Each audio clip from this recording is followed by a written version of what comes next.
Hello, people of Earth. It's your pal, the Orbital Outcast, Rad Gnarly, coming your way with another low-key broadcast. Tonight, we're presenting the second annual Trios Tournament of Terror in Fire Pro Wrestling World. But first, I'd like to say hello to everyone in chat or checking us out on VOD.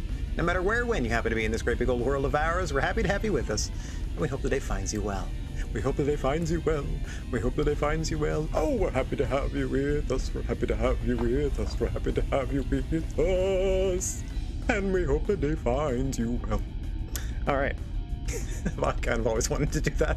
It's honestly a struggle to resist doing that every time I open my show. All right. Let's get over to the GWA. You may have noticed I have pre-booked the first card because this is our September show leading into the October Trios Tournament of Terror. So we have already lined up everything for our first event. Let me get out of the way here. Hoo-yah! And start hyping up the fact that we're going to start things off with some action in the junior heavyweight division. I'm going to do my best to try to start differentiating between these things. So some junior heavyweight action to open things up as Flamita challenges Buddy Murphy. Let's get down to the ring, see how this one shakes out. As always, the creature on feature, the senior official here in the GWA, Mr. Bigfoot, is going to signal for the whistle so we can get under the way. Another 40,000 plus here in this arena. This is sort of our new home at the $20 ticket range. We're getting about 45,000 people a month into these events. We'll see how we do next month because we have that tournament and they're more of a difficult draw, I suppose, because you have a limited amount of talent. You know that the first couple of rounds of action don't technically really mean much, but they do sort of build the drama, one would hope. That's always, you hear a lot of bookers arguing against tournaments for that reason. A lot of the more successful ones too, saying that like you're essentially telling the audience that X number of matches on the card don't really matter. They only really need to pay attention to this one where there's a finish. But I don't know, if you're building a story and you want to tell it in all three acts in one night, what better way than with the tournament, right? I don't know. That's same with a good 2 out of 3 falls match, I suppose. Not that they don't rush those all the time. Maybe they just don't focus on the booking of them. I don't know. Because the G1 seems pretty successful. Oh my gosh. As I'm ignoring the beatdown that Flamita's putting on here, matching Buddy Murphy for strike here. Both these competitors quite innovative with their striking offense in combination as well. Oh, those devastating chops of Flamita. Oh. Now the head stomps into the single crab. And you can see him wrenching all the way back as well. Almost a single leg lion tamer. Vicious work there out of Flamita. Buddy Murphy trying to get back into this thing. One half of the Mad Buds usually occupying the opening slot here on your GWA card. Important position though it may be. Buddy Murphy has had his fair share of chances. At the top of the card as well, former GWA Junior Heavyweight Champion. Hang on. Muscle Buster into a power bomb. And that almost puts Buddy Murphy away. Goodness gracious me. What a maneuver there from Flamita. Tying Buddy Murphy down into the tree of woe, going right back to work on that midsection. After he folded him in half, folded him up again in the small package. Flamita almost doing the deed. Less than 6 minutes into this contest here. Buddy Murphy got a heck of a mountain to climb here. Flamita coming out strong in the opening minutes. See that? Even Buddy Murphy attempting a drop kick off the ropes there. Took what little out of him he had left, perhaps. Out at 2 again is Murphy. But Flamita had that small package cinched in tight. Murphy trying to get back into this thing, trying to stick and move, but he gets backed into the corner by Flamita, now set up top. Oh, reversed! Oh! Into his variation of the cheeky Nando's kick. That's what I know it as. Oh! Flamita not taken too kindly. What a combination there. Into once again, oh my gosh, this time a muscle buster into a face buster across the knee. Murphy out again, this time at 2.9.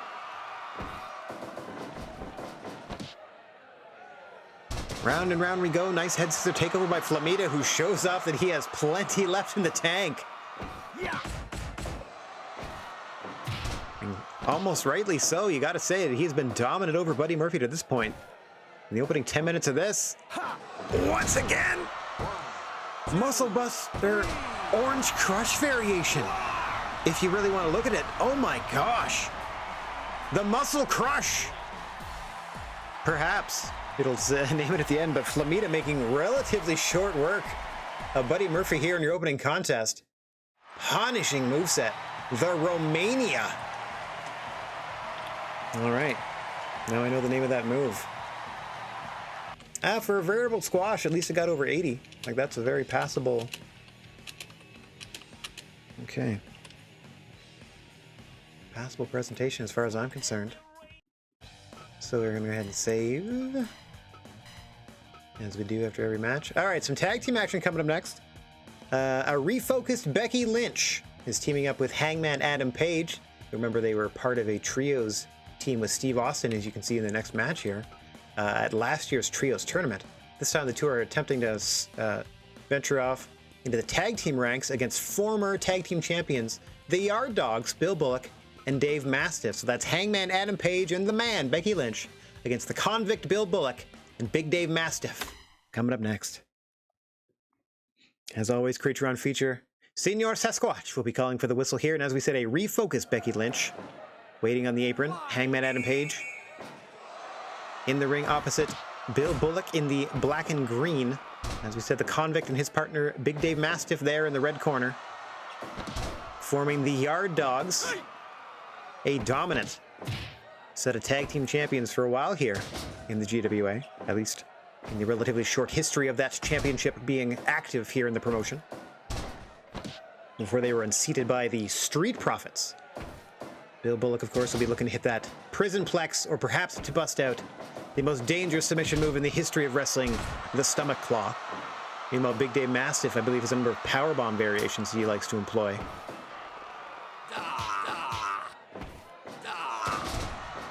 Oh my gosh, as well as that throwing German suplex. Just hucking Hangman Adam Page back into his corner. As we see our first look at Becky Lynch here. I say refocus because we found a new edit, so we've updated our Becky Lynch. I don't know if it's going to be more accurate playing, but it seems to be a more accurate representation as she gets tagged in for the first time here. Nice double suplex, sending Mastiff to the floor. Page following it up. Becky Lynch keeping an eye on the action outside the ring and keeping her periphery on Bill Bullock, due to drop off the apron at any point here to perhaps join the fight. Hang on, Ushi-Goroshi. Neckbreaker across the knee there by Hangman Adam Page. You're looking to finish his opponent with a dead level. Excuse me, the dead eye. The dead level was Kid Cash's Brainbuster. The dead eye. I gotta remember you click R3 like in Red Dead. Oh, jeez.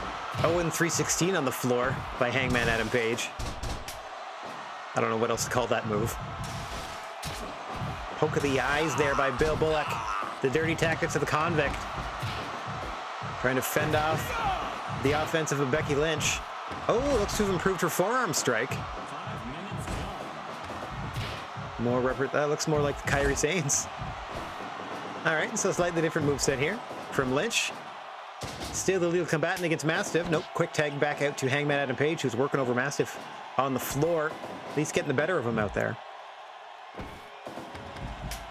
Mastiff smartly sends Page out to the floor, tags out to Bill Bullock. And now we see the very same tactic employed by the opposite tag team here. Bullock and Page on the floor where there are no countouts or disqualifications. Mastiff keeping his eye on the action, keeping his periphery on Becky Lynch. What's good for the goose, good for the gander here. But it doesn't look like it's paying off for the Yard Dogs. Oh, hang on. Now Bill Bullock gets command. Got that full mount, just wailing away until Hangman eventually able to fend him off. Nice suplex reversal there by Page. Let's see if he gets back into the ring. Nope.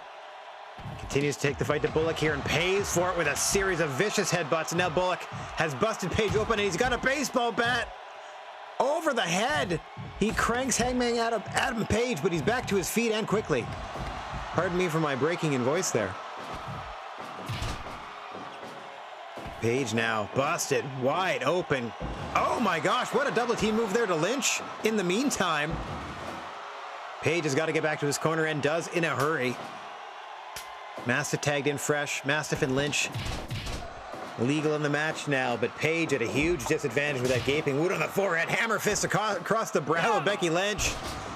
Now a nice butterfly suplex by Mastiff. He does not care who faces across that ring. Comes at each and every opponent with the same intensity. Does Big Dave Mastiff. One half of the Yard Dogs. Oof. Becky Lynch not one to shy away from a fight either. Gets set up in the corner here. Oh no! German into the turnbuckle by Mastiff at the 10-minute mark. The former tag team champions looking dominant across the opening 10 minutes here. Nice tilt-a-whirl slam there. Mastiff egging the crowd on. Oh. Nice backbreaker variation. Rolling hills, sending Lynch to the center of the ring. She rolls through and able to tag in Hangman, but how long has he had to recover from that wound on the forehead? You can see every time he hits the mat, a little blood spatter left behind. Oh, big rolling hills there. Oh, and you can see the blood seeping out of the head of Hangman Adam Page. Now drop with a brainbuster by Mastiff. Bullock looking to capitalize, but Hangman able to fend him off momentarily. Back to his feet, but dazed by the blood loss is Hangman Adam Page. That submission's gonna be busted up, but exploder by Mastiff to Becky Lynch of special significance. Knowing that Lynch herself employs that Bexploder. Taste of her own medicine there from Mastiff. Now Bullock trying to block Hangman's path back to his corner. Hangman fighting back. Oh no, back into those headbutts. That's how he got busted open in the first place. Now you can see the convict mocking the cowboy-ish of Hangman Adam Page before tagging out to Mastiff. Lynch once again legal for her team as well. My word, the blood everywhere from Hangman Adam Page. Big leg drop off the top from Lynch into the cover. 1, 2. Mastiff just escapes. Didn't know Lynch had that in her. What a beautiful guillotine leg drop off the top from Becky Lynch. Almost put Mastiff down. Let's see what damage that DDT can do. Hang on, rolling hills by Mastiff, and he critical Becky Lynch as he sits up and stares into the face of Hangman Adam Page. We talked about Becky Lynch trying to refocus on herself. This is not the result that she anticipated as Dave Mastiff knocks out Becky Lynch to end this one. My goodness. Poor thing. It got squished. Oh man, didn't even hit 80. Was still building, I suppose. All right. All right, Lynch got KO'd in that one. Just quickly filling out my text files as we go. Updating it, I should say, not filling out. It's already mostly full. Unexpected result there. Certainly wasn't expecting a critical of our new version of Becky Lynch. Didn't even get to see a disarmer attempt or a Bexploder or much of her offense at all, really. All right. Coming up next, a bit of a grudge match. Steve Austin had a... Let me get back on screen for this. Hiya! Steve Austin had a sort of clear path back to Raven, where he had a sort of pass 5 trials that Raven was to put in front of him, one of which last month was a tag title shot for Steve Austin and a partner of his choosing, which happened to be William Regal, against Yuji Hino and Rey Fenix, who are the reigning GWA Tag Team Champions and members of Raven's Doldrum stable. Now, they failed in that regard, and so Steve Austin is rightly or wrongly blaming William Regal, and so has challenged him to the singles match. And of course, it wouldn't really look good of William Regal not to positively accept this challenge. So one-on-one, former tag team partners here, and probably future tag team partners currently involved in a spat. Steve Austin and William Regal, one-on-one, next. Hiya! Let's just save again quick. We are S popularity in America, which is pretty dope. But then D in Japan, B in Mexico, and then D in Europe. We're going to have to branch out next year into into Japan and Europe. As we see William Regal in the black and gold up against Austin in the plain black attire. Double knee brace for the rattlesnake. You can see it looks like he has 4 copies of his tattoo on his leg, but that's just the way textures are processed here. Everything is mirrored, so he has to have the same thing on both sides everywhere. Which I suppose makes it easy to do sleeves if you're all sleeved up. Look at you, Randy Orton. Give me the skull, said Randy. Which one? All of them. Keep going until I run out of arm. It's like covering up mistakes with more mistakes, but it's worked out well for him.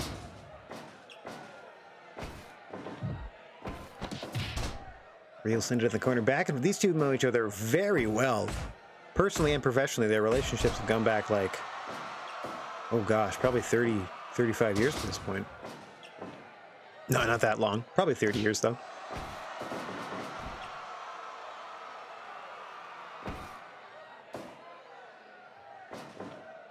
Test of strength there. Test of strength fake out by Austin, one of his signature maneuvers. I love how some of his signature maneuvers are not to do the move, just to anger his opponent. Regal looking much larger than this Austin edit. I have to question sometimes the size at which people put their edits. Because the new Randy Orton, another one of those new and improved wrestlers that we have, meaning that we found a different edit of him. Oh, folds him over with the backdrop driver out of Regal. You're going to see a much more technical style out of Regal than you will Austin. Austin used to be able to hang with Regal more in that regard before that severe neck injury. Well, before years of wear and tear in his body caused him to minimize his moveset. Pare it down, if you will, to the most effective. What he was most effective at was trash talking and brawling. And I think he did pretty well for himself. Regal stretch in the center of the ring, though, by William Regal, as I say that.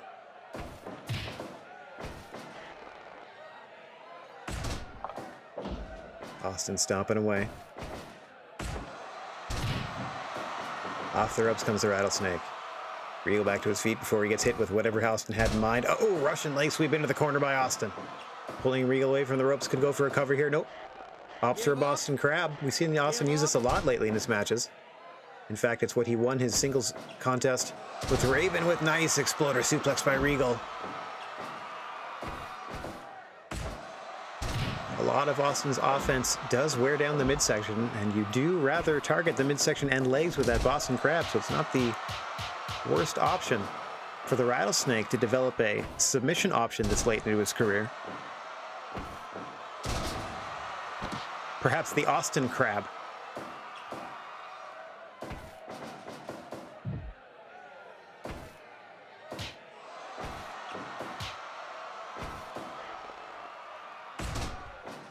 Austin once again working that midsection, this time into a cover. One. Regal out with a strong kick out at one, but again, by not hooking the legs there, Austin did allow Regal to kick out, but also Regal had to expend a lot of energy, specifically in the torso area, kicking Austin off of him. So again, even though he got out at one in that pin attempt, that actually did more damage to Regal, especially around that midsection. Austin missing wildly with a chair swing there. Into the stunner though, it was a fake out. Hooks the leg deep on the cover. 1, 2, and Regal out at 2. Nice forearm off the ropes goes Regal. Thought he might be going Regal stretch there, but Austin back to his feet. Low blow by the Rattlesnake. Nice combination of uppercuts by Regal, trying to get back into this one. But Austin stomping a mud hole.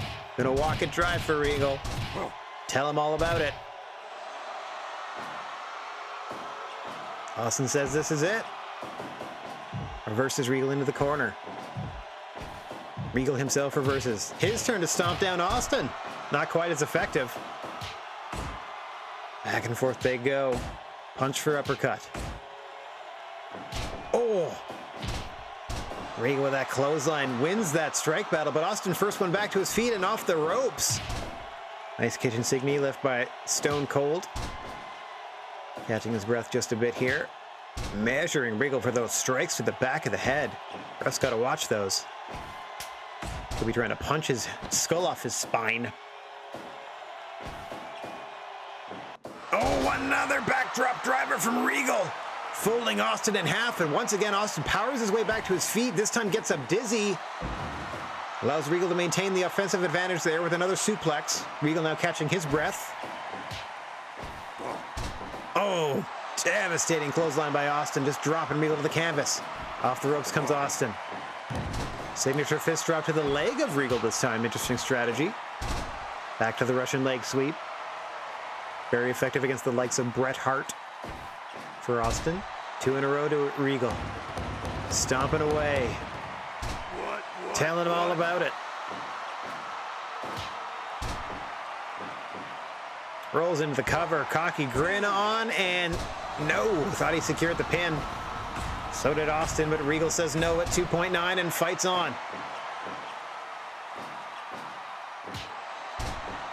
Nice straight shot across the brow there by Regal. Off the ropes comes Austin once again. Into the thrust press and wailing away. Oh no, he bumps into Mr. Bigfoot. Referee down. We'll do our best to get them some medical attention after the match.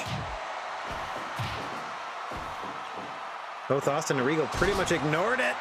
Another devastating suplex there at a Regal. Just kept fighting each other. So focused are they on this feud. It's a long-standing rivalry. Back to the Austin Crab, and that will do it. At the 17-minute mark, Austin establishing this new submission finish of his. The Austin Crab claiming another victim. This time, William Regal. Very interesting. All right, now we're talking. It was a slugfest that people could get behind. 99%. Heck yeah. All right. Okay, so we got some friends today. We once sent Kenta Kobashi. Wait, let me get back on. We once sent our very own Kenta Kobashi to AEW for a show, and wouldn't you know it, he won the tag team titles with El Lindaman. El Lindaman being part of like Strong Hearts, which were featured like in the very beginning days of AEW and are in AEW's roster still on my video game. So El Lindaman and Kenta Kobashi are the tag team champions. So El Lindaman is here to help defend the straps. And from AEW, Santana and Ortiz are here to challenge for the AEW Tag Team Championships. And secretly, and not so secretly, fingers crossed, they can bring the belt back to the promotion. And we can put it on an actual AEW tag team. All right. I mean, at least it's getting featured in front of 40,000 plus here. So let's see what happens when El Lindaman and his partner, our very own former GWA heavyweight champion, Kenta Kobashi, defend the AEW Tag Team Championships against Santana and Ortiz. Let's get down to the ring. Oh yeah! Get myself out of the way. As we said, we have patched up Mr. Bigfoot. And he's ready to call things for El Lindaman and Kenta Kobashi. I'm not actually sure El Lindaman even wrestles anymore, if I'm to be perfectly honest. This was definitely an edit made during a portion in his life where he was sort of doing a reboot of sorts. You can see he's got the shaved head. Still bleached, but mostly just a shaved head. No real other adornments. Plain trunks. Certainly not as ornate as his costume was in earlier incarnations when he was in Dragon Gate. But obviously found some success here in AEW with tag team partner Kenta Kobashi. Something of a no-nonsense style. Oh, not flying in the face of, but not something you see all that often in that promotion. Mind you, you're seeing it more and more with the likes of Bryan Danielson and Daniel Garcia and others joining that promotion. Bobby Fish. Some future prospects might be also joining the ranks of the tiny crown-based guys, like a whole division of Malenkos. As we see Ortiz in there for the first time against El Lindaman. Proud and powerful, looking to capture the AEW Tag Team Championships and bring them back home. I mean, not that they're outside the promotion entirely. 1 foot in, 1 foot out at the moment, as you see GWA's own Kenta Kobashi in the ring for the first time. Our first major signing was Kobashi way back on before our first major event. Oh, the lifting chops to Ortiz from former GWA champion Kobashi. Tag team champions have not been defended since they won the belts because We've sent them Kobashi, and Kobashi didn't get used. Unfortunately, they had a tag team tournament 1 month, excuse me, and we sent them Kobashi hoping that they would form the tournament based around the tag team titles, but that just didn't happen. 5 minutes gone. Those teams feeling each other out here, you would say. Oh, hang on. Kobashi no longer messing around. Now come the chops at the 5-minute mark. Oh, able to counter that dragon suplex attempt. Sending Kobashi off the ropes is Santana now. Kobashi, grin on his face, works his way back to his own corner, tags that Linda Man in and gives Santana a little something to remember him by. Santana's got to clear those cobwebs out. Hang on. Nice double team offense there. Out of Proud and Powerful. Into a nice splash out of Ortiz. Just a 2. Well, Kobashi had to go all the way around the ring, all the way across the ring for that, excuse me. Okay, Lindemann now. Subject to some mighty double team action there. Immediately tags Kobashi back in. And these arm bars are perfectly legal until it's broken. There's no 5 count to get out of the ring here in the GWA. It just sort of happens. There might be in modded versions, but we don't have a modded version of our universe. Perhaps one day I will start this entire universe over from scratch. It will take probably like a week of prep. But if I can find a way to do like... Because I've looked into what mods can be done in Fire Pro Wrestling World, and all of them seem to be improvements, whether quality of life or flow of match. Like making the disqualifications work correctly, where there's 5 counts for certain things and not for others. My favorite is still... you could only... hang on, Burning Hammer to Santana, and he spills out of the ring. Might have been the only thing that saved the matchup there. Kobashi doesn't quite know what to do.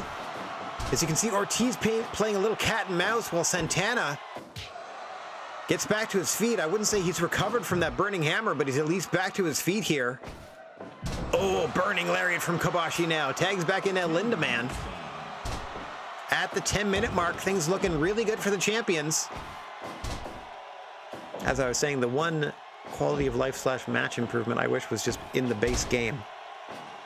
There is a way to mod the game so that the only way you can submit someone is if the submission that you have applied is a signature or finishing move in your moveset, which would mean that other things like perhaps the Austin Crab or headlocks 30 minutes into a match or something like that are still just wear down holds, and you can only submit somebody if it's something that they know you specialize in, which I think is perfect, but it's not in the base game. It's something I'd have to patch in. And bless the community that has done so much work to even get this game made. And then now all the extra edit stuff with the part and move creators. Hang on. Brainbuster to Ortiz, sends him outside. Kobashi signaling for Lindemann to follow him up. And he does. Nice tiger suplex there on the floor. Oh, but he gets caught in a Death Valley driver by Ortiz. Meanwhile, in the ring, Kobashi trying to stamp out Santana's attempt to help his partner. Back brain chop. Oh, chopping him down to size is Kobashi. Meanwhile, outside the ring, Ortiz with a tiger driver, and inside the ring, another Burning Hammer to Santana, but he gets right back to his feet. That's 2 during the match now that Santana has endured. Ortiz had to 5 to break that and dropped it at 4. And Lindemann and Ortiz, your legal combatants here. Quick tag out to Santana. I don't know how wise that is. I don't know if he's aware of that second Burning Hammer. And Lindemann surely isn't. Back and forth they go. And Lindemann with the big drop kick. No, Santana with that clothesline, settling that strike battle. And Lindemann immediately retreating to his corner and getting Kenta Kobashi tagged back in. Santana in a big bad way here. Oh, nice 450 splash, too close to the ropes. Trying to drag Kobashi all the way back to the challenger's corner. Can't quite make it there. Center of the ring now, Kobashi and Santana. Nope. Kobashi able to drag him back into the championship's corner here, in the champion corner. Oh, getting chopped down to the canvas is Santana. Santana's had enough. He's got to try mixing things up, getting Ortiz involved. Kobashi able to fend off a double team attempt here. Hang on. Orange crush to Ortiz. Wrong part of town as Santana's able to break that at 1. Oh, destroyer by Santana to El Lindaman in the meantime. Kobashi unaware as he's chopping away at Ortiz. Oh my gosh. Burning lariat. Absorbed. And Ortiz hits one of his own. Lindaman tagged back in. All 4 combatants the worse for wear as we approach the 20-minute mark in this one. You can see Kobashi sucking wind there on the apron, trying to get his breath about him.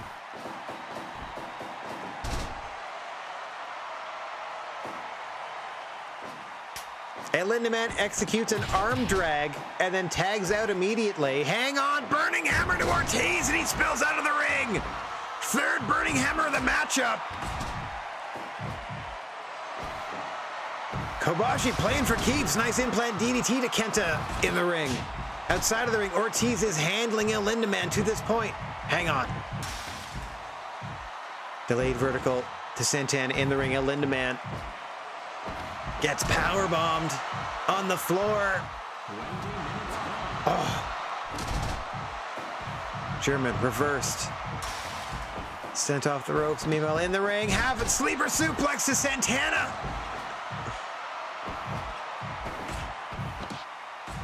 This fight will continue until El Lindaman gets back in the ring. Oh, brainbuster for Santana. It has not been a good matchup for Santana Ortiz to put Santana in there with Kobashi. Burning lariat as Santana clutches his neck. Oh, hang on. Ortiz and Kobashi were legal. Big powerbomb out of Ortiz, but Kobashi stands right back up. Tags in Lindaman. El Lindaman and Santana now legal. Ortiz unaware of the vicious beating that Santana has taken. Frog splash by El Lindaman. Just broken up by Ortiz.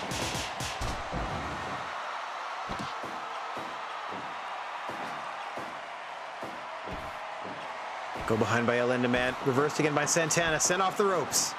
Big back body drop. Drags him away. Single arm DDT was aiming for the chair. Didn't quite make it.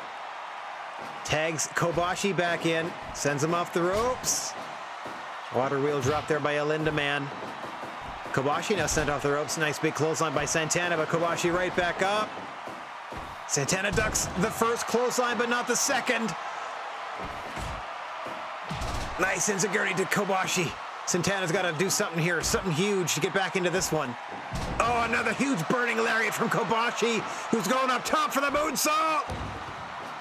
Ortiz breaks it up before the count of 1. In there immediately to save his partner. AEW Tag Team titles on the line here. As Santana makes the tag to Ortiz, I wouldn't say he's fresh, but he's the legal fighter now. In there with Kenta Kobashi. Goodness gracious me, Kobashi with another vicious lariat. 2 in a row. And one from Ortiz, flips Kobashi inside out. Oh, dodges the shoulder block off the ropes. Not the second one. Ortiz is in the wrong part of town. Burning hammer. Ortiz stands right back up. Sends Kobashi to the floor and follows him out. Ortiz grabs a chair. Starts working the kidneys of Kobashi. Hang on. Big powerbomb. Missed the chair. Was aiming for it, but still powerbombed to El Lindaman on the floor here. Burning hammer. Oh, vicious knife edge chop by Kobashi. Hell bent on keeping these AEW Tag Team titles are El Lindaman and Kobashi. Santana and Ortiz giving it everything they have, but they're taking the beating of their lives. Another burning hammer, 3 to each combatant that Kenta Kobashi is against in this matchup. Meanwhile, Ortiz with that vicious powerbomb to El Lindaman responds with a tiger suplex. Now Ortiz clutching his neck into a German now.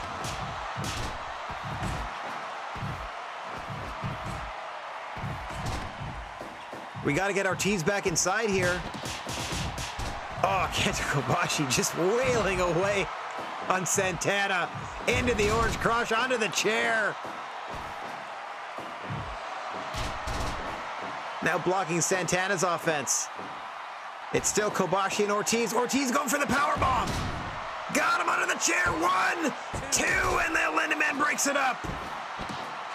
Half an hour gone in this one. Ortiz goes low, thinks about it, but eventually tags in Santana. They got to get either El Lindaman or Kobashi into their side of the ring. Hang on. Powerbomb to Kobashi. El Lindaman and Santana are legal.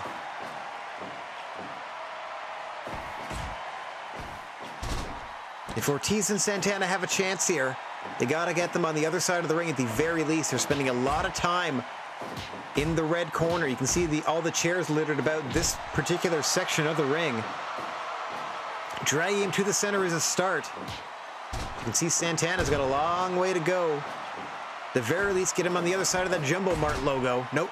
Back fist by a Linda Man. Perfectly places him in the corner. No. Santana able to grab that bottom rope. Oh, German onto the chair by a Linda Man.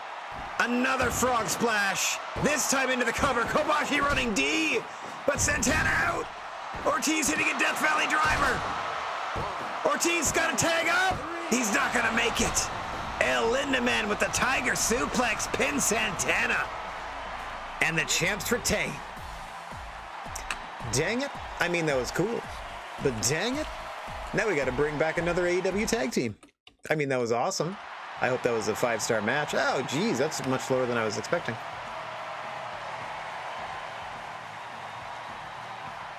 All right. I was expecting that at least in the low 90s. Let's see. So they retain in 89%. I mean, it's close to 90. That's good enough. Santana went down. Woof. And Santana Ortiz got busted up in that match, too. All right. Everything there's updated. Title defense with that beautiful Tiger Suplex from El Lindaman.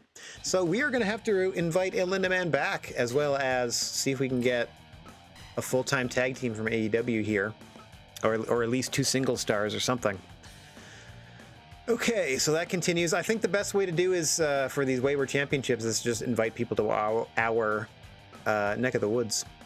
Okay, so we've saved our next singles matchup is Kurt Angle versus The Undertaker. Kurt Angle, another one of those characters that has really focused this month in that we found a new Cradiation edit of Kurt Angle that we've updated our Kurt Angle with. So now it looks to be TNA era Kurt Angle, which you could argue was his peak, because he just kept going up and up and up in the WWF and then WWE, and then by the time he left, he was still just crushing it.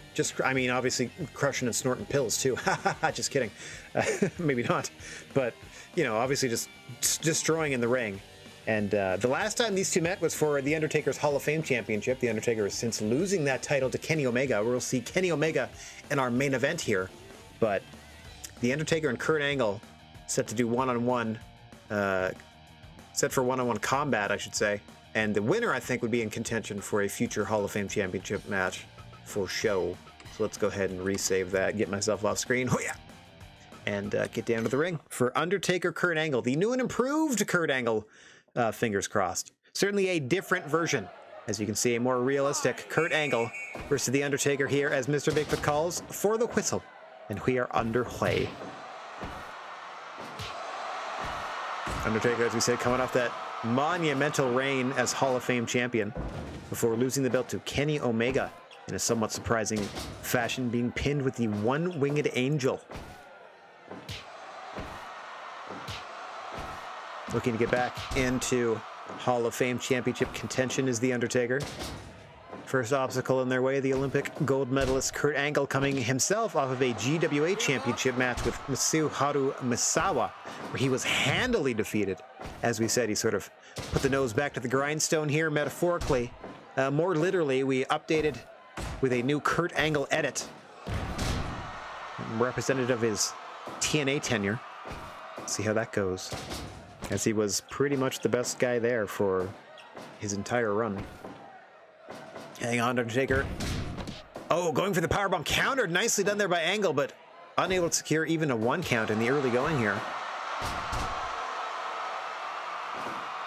Nice DDT there from the former Olympic champion. I don't know if you want to trade strikes with Undertaker. He's the greatest striker in the history of carbon-based life forms. At least that's according to the biography he supplied me with.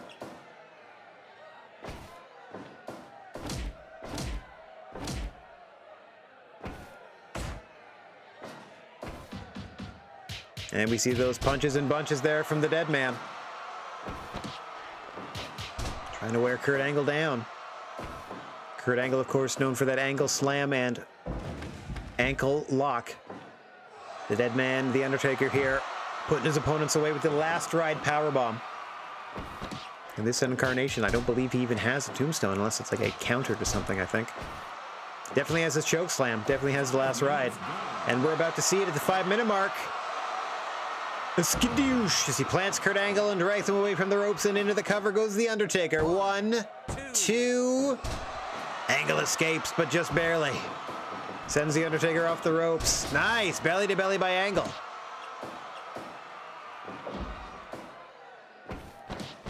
Choke slam by the Undertaker.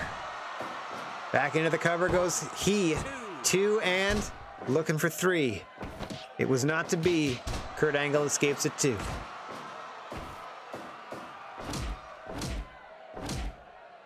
Undertaker right back to work. Oh, nice counter there again by Angle. Suplexing Taker into the turnbuckle there, but the dead man's back up to his feet first. Oof!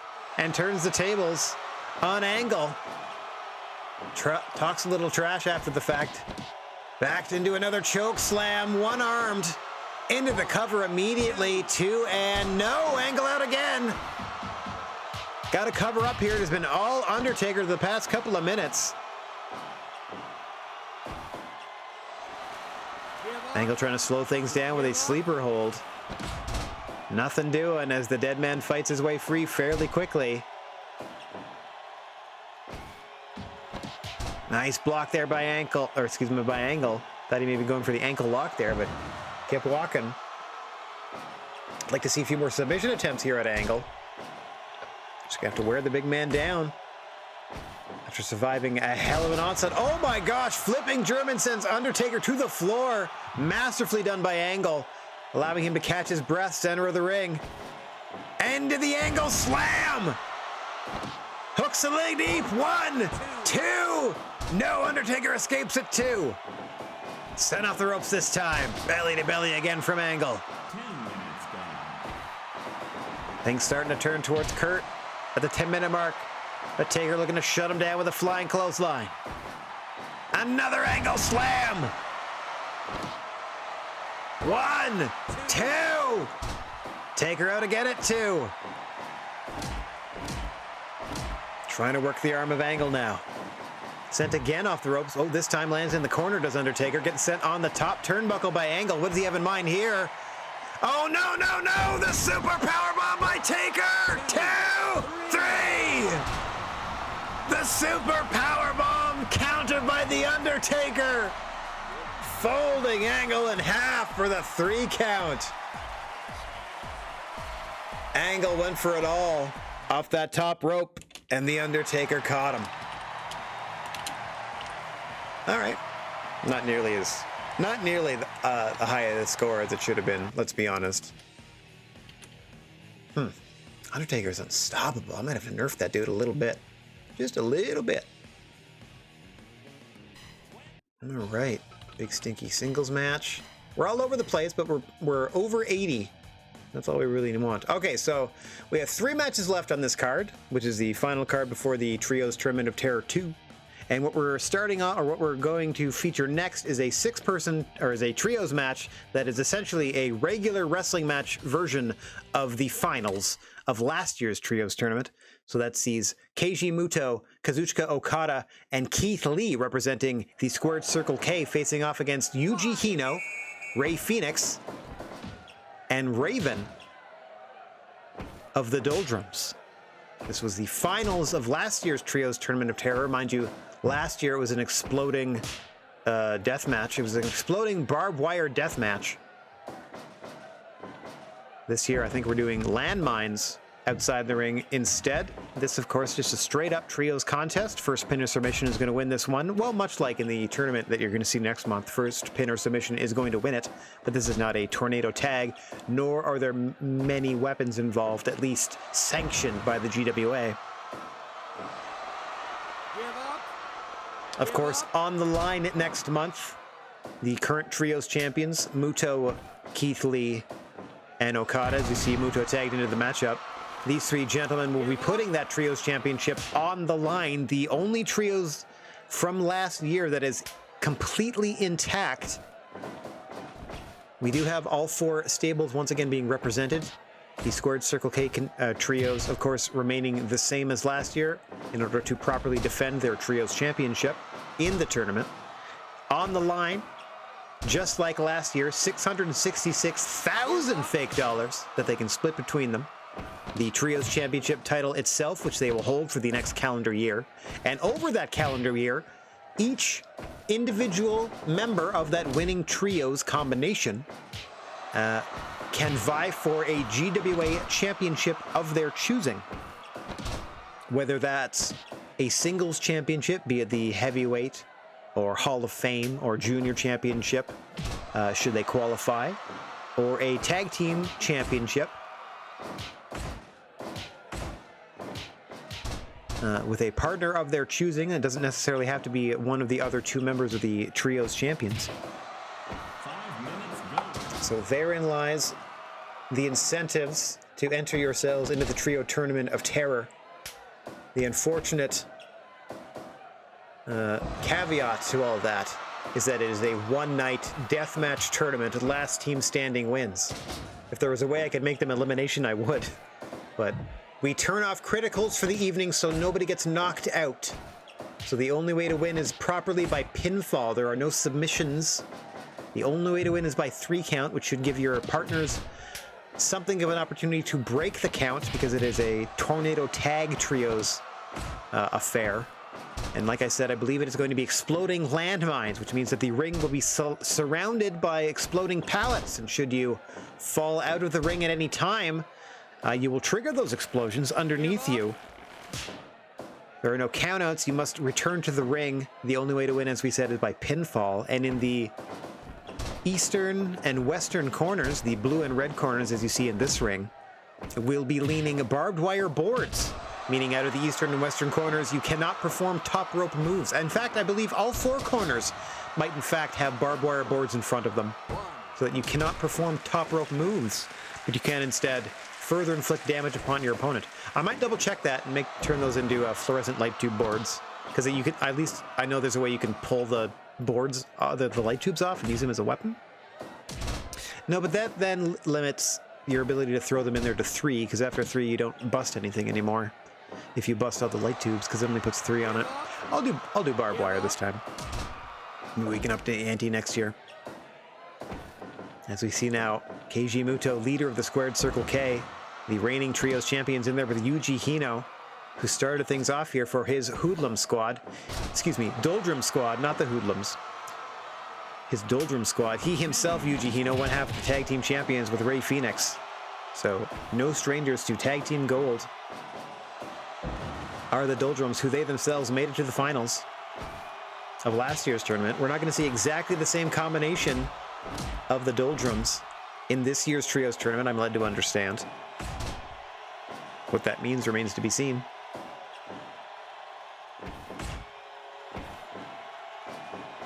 As Yuji Hino's in there now with Kazuchika Okada. I should point out that all 3 title challenges issued by the Squared Circle K were unsuccessful over this calendar year. Keith Lee issuing a challenge to The Undertaker for the Hall of Fame Championship, being unsuccessful. And then Keiji Muto challenged Mitsuharu Misawa, I believe, for the GWA Championship and was unsuccessful. And eventually Kazuchika Okada challenged Mitsuharu Misawa for the GWA Championship and was also unsuccessful. So just because you're guaranteed the title opportunity does not necessarily guarantee success, because there's no blindsiding anyone. They must be given at least a month to prepare.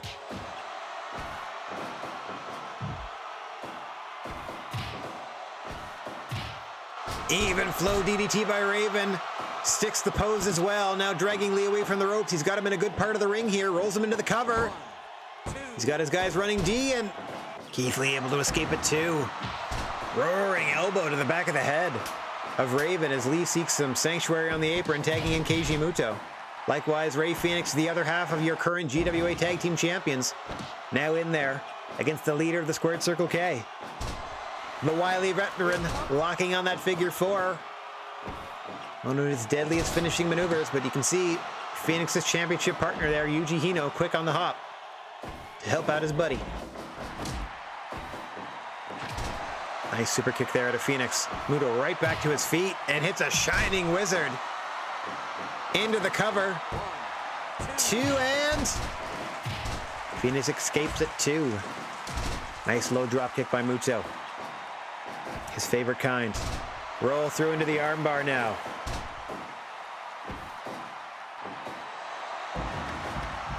Nice double team suplex sending Muto to the floor. No man's land, no count out or disqualification outside of the GWA ring. Even flow DDT by Raven.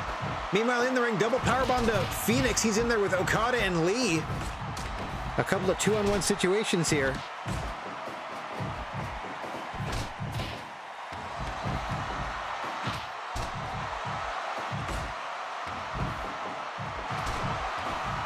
Phoenix able to fend off both Okada and Lee in the ring. Meanwhile, Muto doing his best against Hino and Raven on the floor. You see the shining wizard there to Raven. Muto finally able to get back into the ring. Things should settle down soon here. All right, everyone back to their respective corners. Hino and Keith Lee tagged in. And now we got the power aspects of both of these teams going one-on-one. Hino aiming that frog splash at I don't know whom.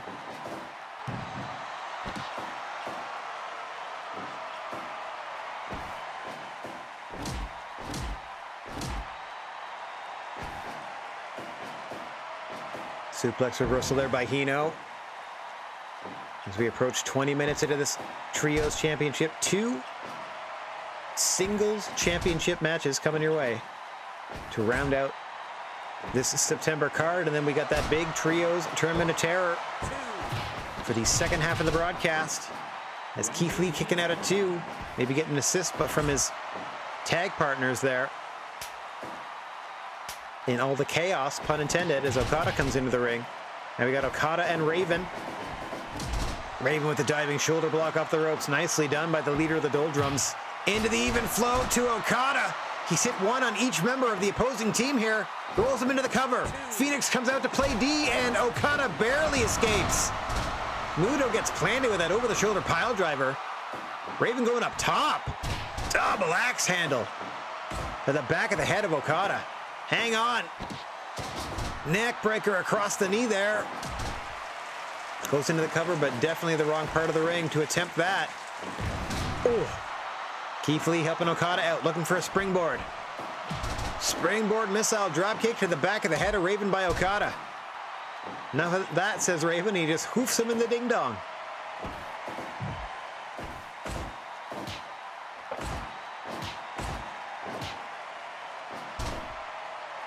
Okada getting the better of that exchange. All the way back to the corner to tag in Keith Lee. Don't know how wise of it was of Raven to follow him. Keith Lee, delayed vertical suplex now on Raven, planting him in the center of the ring. One more move toward the corner. Oh no, Lee elects to throw in the opposite direction. Rake of the eyes by Raven. Quickly tags in Hino while Keith Lee can't defend himself. Assisted powerbomb to Keith Lee, nicely done. Took a lot out of Hino though. Nice snap suplex on the big man. Hino's gonna be looking for that effing bomb. Likewise, Keith Lee's got the Spirit Bomb or the Big Bang Catastrophe. My word, powerful clothesline for powerful clothesline. Hino getting the better of that. Oh, once again, turning Keith Lee inside out. Misses that one. Lee with the suplex. He's up but dazed. There we go. This time throws him out of the ring in his own corner, able to tag Muto before he drops off the apron. Smartly done there by Lee. Keiji Muto and Yuji Hino, now your legal fighters, but all 6 men are on the 1 minute, 24-hour parking side of the ring here. I see a shining wizard to Ray Phoenix. I'm going to try to call this as best I can. Assisted powerbomb there to Okada. Raven grabs a chair from under the ring. Another assisted powerbomb to Okada, this time on the chair. Muto in the ring. He's legal. We need Hino in there as well. Nope. Muto tagged up. There was no outside count, but that does not matter. The old wrestling instincts kick in these situations, as long as you're not attempting pins out there. Phoenix into that rolling cutter. Now the effing bomb to to Okada. And Phoenix working over Muto with a chair.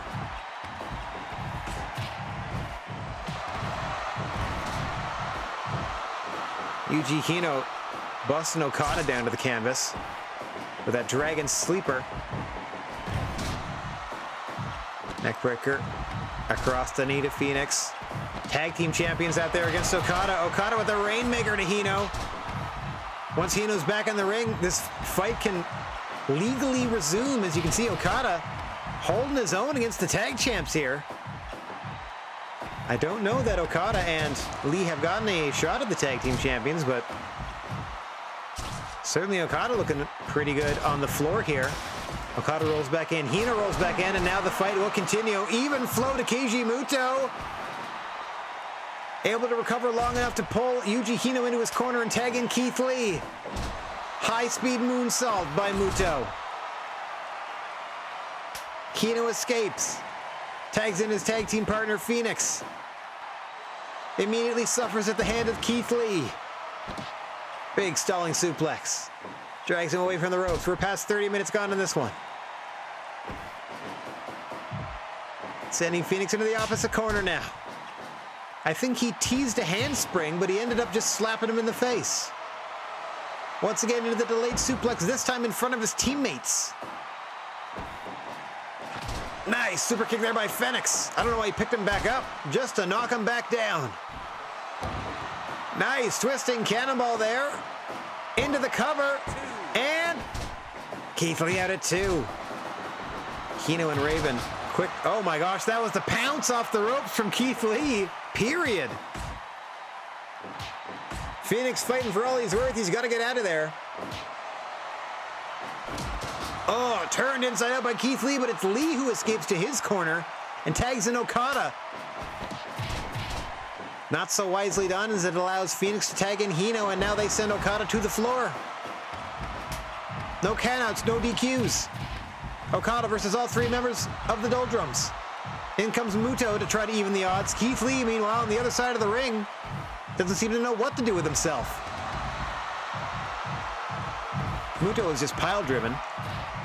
Okada was just power-bombed. Now Yuji Hino sent across the ring, and Keith Lee finally has a target.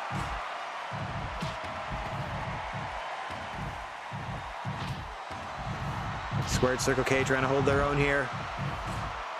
Imagine this action, but confined to the ring, as we present the Trios Tournament of Terror coming up in the later half of this broadcast, which was technically the next month in our wrestling universe. We'll see what's left of these competitors. I'm so glad that we didn't book them in a death match now that we can. Chair after chair after chair. I have lost track of who's legal, but everybody's back in the ring. It looks like Phoenix and Okada. Okada gets the tombstone countered by Phoenix. Pulls him right back to his feet, though. Reversed off the ropes. Beautiful drop kick by Okada. Took a lot out of him, though. Muto tagged in for the Squared Circle K. Phoenix clutching at his neck. Not a good sign. I need at least these 3 gentlemen on the Squared Circle K side to be available next month. Shining Wizard to the side of the head of Phoenix. Muto not electing to go for the cover, delivering more punishment. Could come back to cost him. Destroyer by Phoenix. Pin that man. Muto tries something. Gets him. Muto rolls him up. You saw the defense played by Okada and Lee. Hino and Raven couldn't counter. Couldn't reverse the pin. And Muto picks up the win. Goodness gracious me. That took some doing. I'm not complaining, because we got a good 95 out of it. All right. I hope they're not hurt. That's it. I just hope they're not hurt too badly. All right, now we have the first of two championship matches.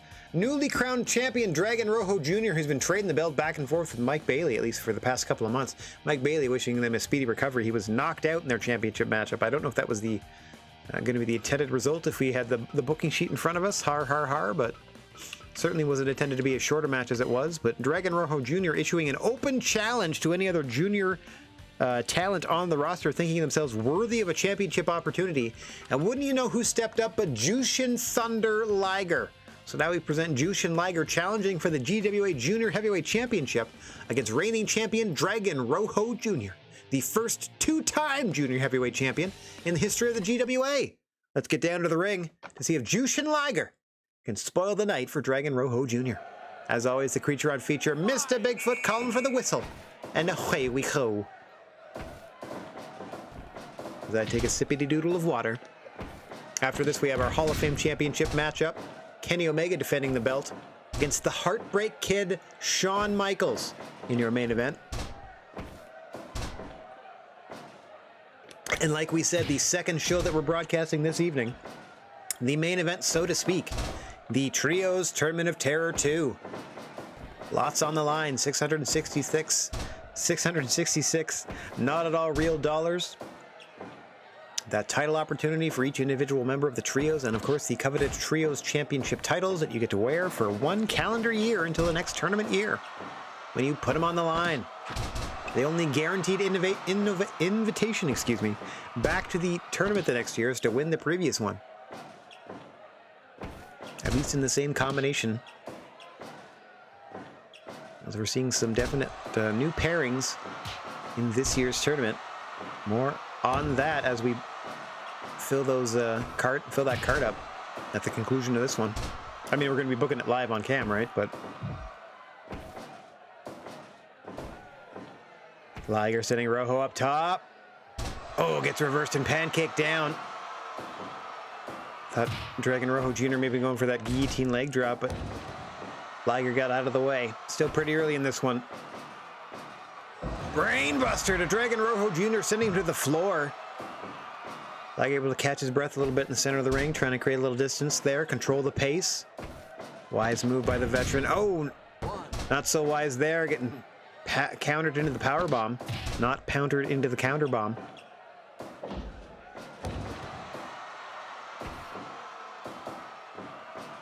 Liger again going for a power bomb variation, nothing doing.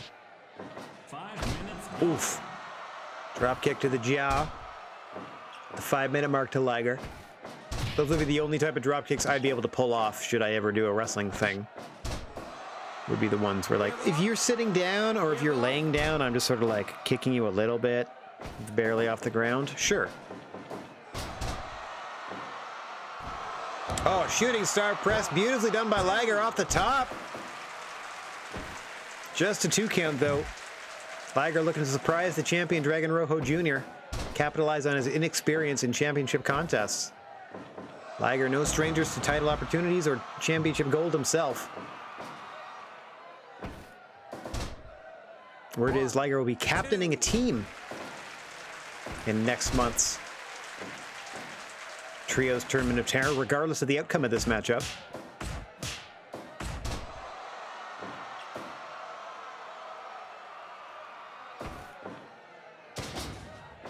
Don't know who Liger would find to tag with him in that situation, though. I guess we'll see that as the teams are revealed. Of course, it was an open sign-up process, just like last year.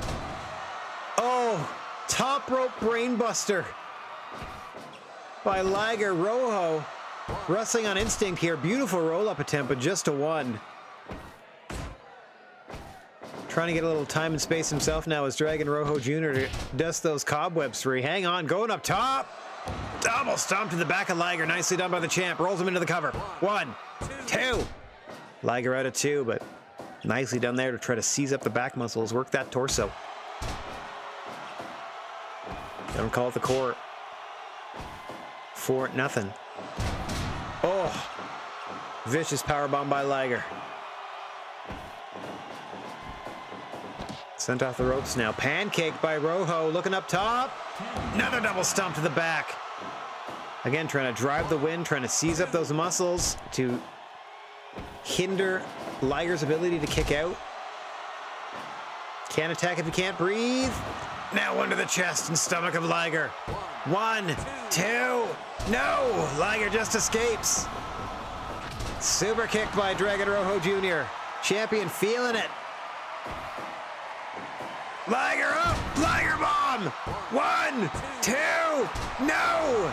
Dragon Rojo Jr. escapes, immediately covers Liger. 2, no! Liger barely escapes. Both men drained. Rojo with a burst of adrenaline. A couple of drop kicks trying to set Liger up for the finishing blow, and this could do it. Sit out powerbomb center of the ring. Got him. Dragon Rojo Jr. successfully defending against Jushin Liger. There's one for the old resume.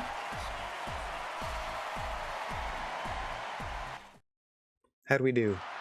96. Awesome. 12-minute match. 96%. Here for a good time, not a long time. What a title defense. And the crowd goes bonkers.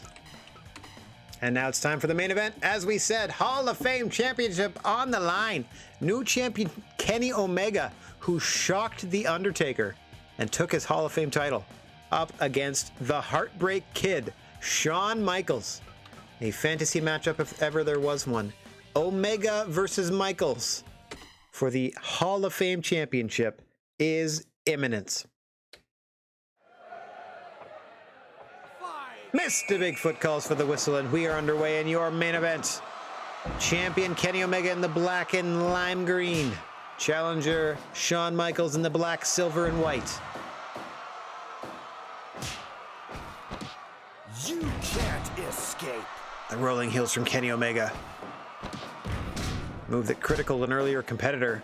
Took out Becky Lynch earlier in this same show. Hit early by Kenny Omega there to Shawn Michaels. You do not want to give Kenny Omega back control. A lot of his more potent offense comes from back there. Shawn Michaels, you can't really predict where or when he might hit you with that sweet chin music, because he can hit that out of anywhere, basically. Once he gets you lined up, could virtually come out of anywhere. That super kick. Both men jockeying for position here. Michaels able to get in some shoulder thrusts in the corner there on Omega. Fairly brisk pace to the start of this one. Go, go, go. Big pile driver by Michaels into a figure 4. Give up. Give up. Classic 80s finishing combo.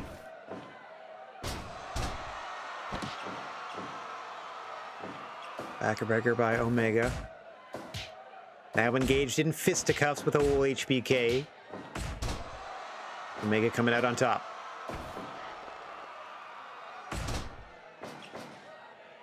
Trying to set Michaels up in the corner. Michaels reversing with that inverted atomic drop. Back to the figure 4. Trying to take the legs away from Kenny Omega. That will, as well as making it painful for him to move overall, should devalue the frequency and use of his V trigger. So nice work here, especially with the extra pressure put on both the knees of Kenny Omega, knowing how they are his primary offense when he starts to V trigger in. Omega with the low missile drop, with a low drop kick there.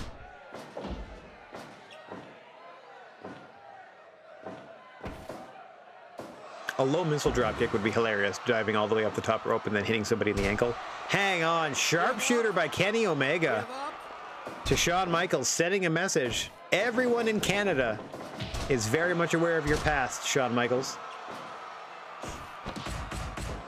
Kenny, of course, wrestling out of Winnipeg, Manitoba, Canada, the wrestling capital of Manitoba. Nice inside moonsault there, lion salt almost out of the corner, but too close to the ropes is Michaels. Hang on, another big pile driver coming Kenny Omega's way. Now Michaels stomping away. A little bit winded here is HBK. Don't see that too often. Nice roll up attempt, but too close too close for it to fully count. Omega out, looking for a springboard. Springboard missile dropkick to the face. You saw Michaels turn right into it. Omega begging him for a challenge here. Oh, ducks underneath. Almost gave up back control. Did Shawn Michaels? Did now. Oh, able to reverse. Gets reversed again. Snapdragon by Omega. Another roll up by Michaels, too close to the ropes. Might be dizzy from that Snapdragon. Good instincts by HBK, but not quite in the right position. Into a cover now, though. Gets a 2. Sending Omega up into the corner.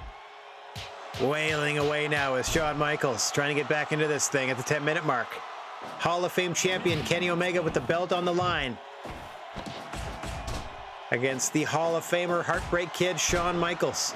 Kenny Omega declaring himself a future Hall of Famer and initially challenging Undertaker for the belt, and now here come the V-triggers. Just manages to get the 1 in a row before Michael shuts him down. Nice power slam by the Heartbreak Kid. Off the ropes, and now he's climbing the ropes for that sky-high elbow drop, and he misses. He missed it. V-trigger by Kenny Omega. Off the ropes. 2 in a row. Looking for number 3. 3 in a row. Into the cover. 1, 2. Michaels escapes. Side backbreaker there by Shawn Michaels. Now sending Omega off the ropes. Poorly timed there by HBK. And Omega back in control. Hang on. One-winged angel. Too close to the ropes. The pin attempt did not count.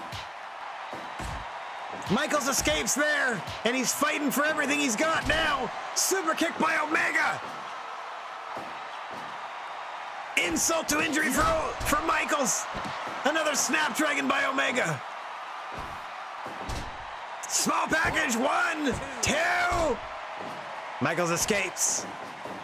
Send off the ropes. Huge clothesline. Omega says this is it, off the ropes. Sliding V-trigger. Into the cover. 1, 2, 3. Kenny Omega retains. Goodbye and good night. Bang! I didn't even step on his exit line.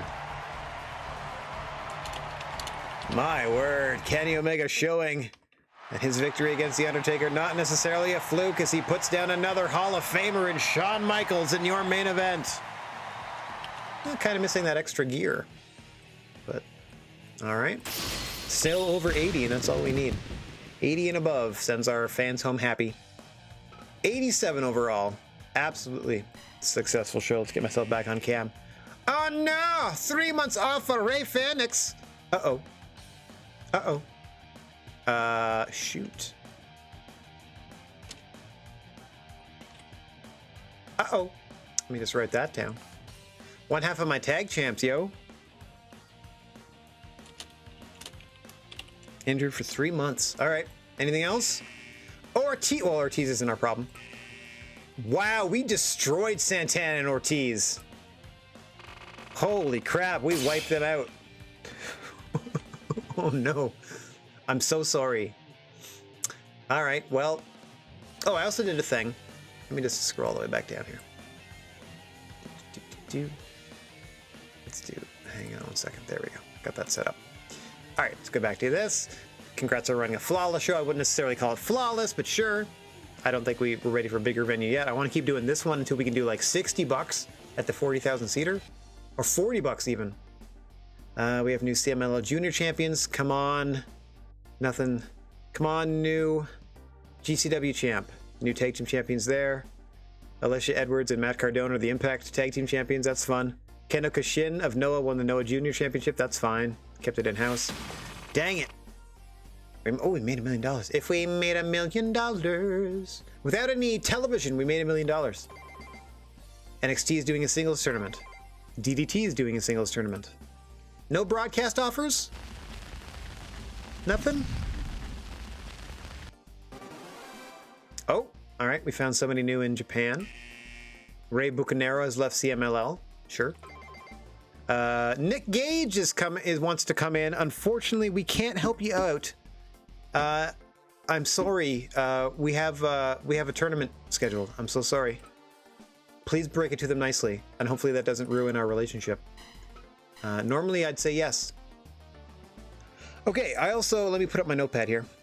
Well, as you can see underneath, as I have it highlighted, or had it highlighted, there we go. I sent people places, like I sent Punk to GCW, hoping he would defend and lose his GCW title. I sent Brett to AEW, Brody to NXT, Will Hobbs to New Japan, John Moxley went to Big Japan. We finally had some inroads there. And I sent Randy Orton to Impact Wrestling. I just want to go ahead and take a look at the results of those promotions in Fire Pro, as I can check those here. Promotional stats. I only really know how to do this with the controller. So who did we do first? Oh, GCW. Let's start down here. What did you guys do? They did a tournament for the title, and Punk retained. All right. They did a tournament and Punk beat everybody. He beat Ricky Shane Page and then Delilah Doom before beating, a rematch against G-Raver in the final. I'm sure it was a real hoot. That's too bad. Mind you, it sold the place out. So we're going to have to send CM Punk back there. That's no problem. Let's check out, who else did we send? Okay, let's go. Okay, so let me do, hang on. Punk and GCW. Let me add that to the bottom of the month 10 one, because I'm going to do it again. Then we send Brett to AEW. Let's go check out what they did last month. How did you use Bret Hart? Let's see. So far, I don't see them. JD Drake and MGF stealing the show. I don't see. I don't.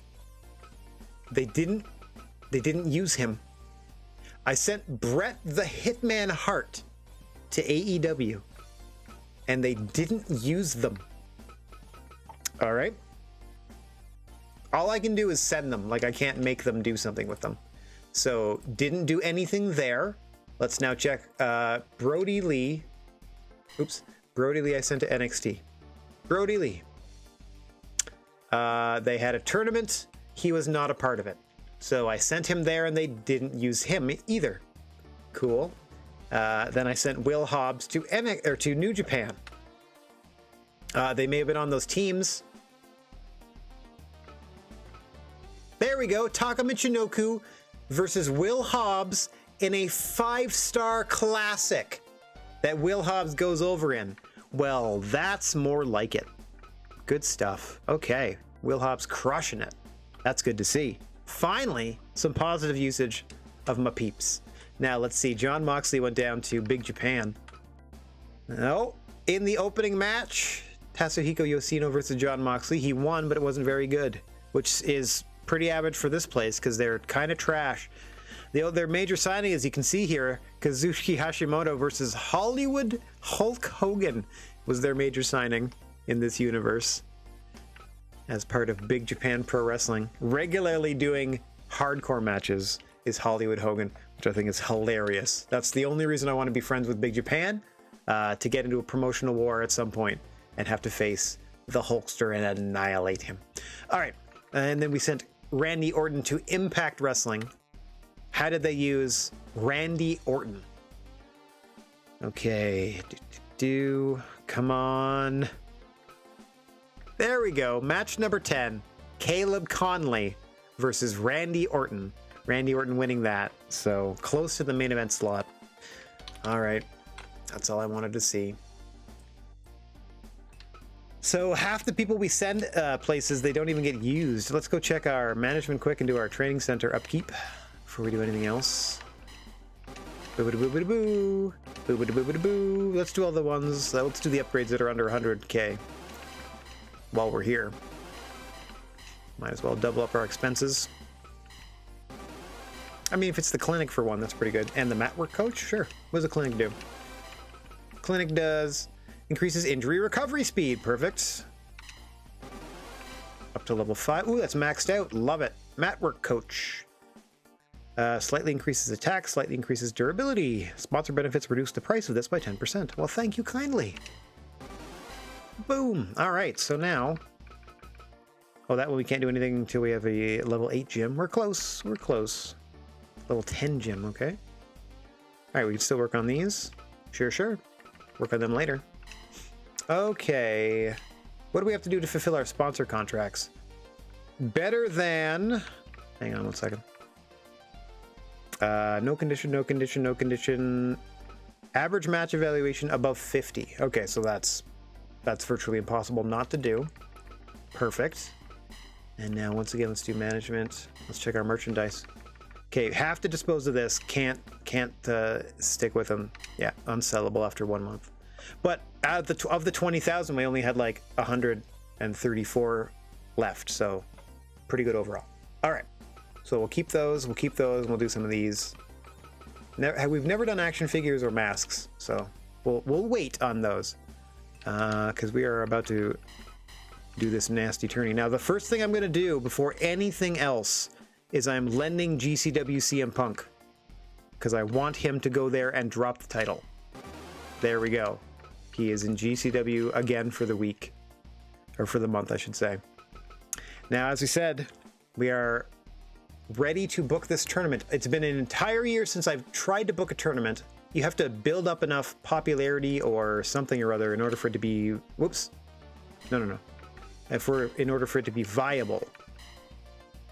Luckily, we waited long enough and it worked. Now we are doing the landmine death match, which means I'm going to have to change the rules of all the matches or the match type and then change them back. I got to remember to change them back. Actually, I'll put that in my text file right now. Punk and GCW. Change rules back for months 11 and 12 when we come back next week. So landmine deathmatch tournament. It is a trios tournament, so it is technically 6-man tag. It is a tag team championship match. So the very first team entered perfect is Muto and Okada and Lee, which I actually have them in the number 1 slot. And then facing them in round 1, check out this team.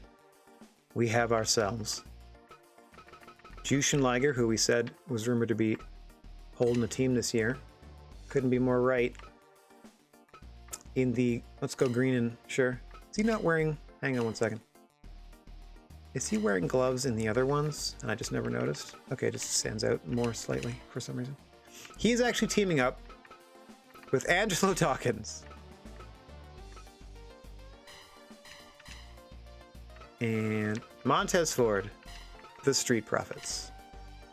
Liger and the Street Profits, team number 2. Team number 3, we have Kenta Kobashi, current one half of the AW Tag Team Champs, and his tag team partners, Mad Polly and Buddy Murphy, the Mad Buds.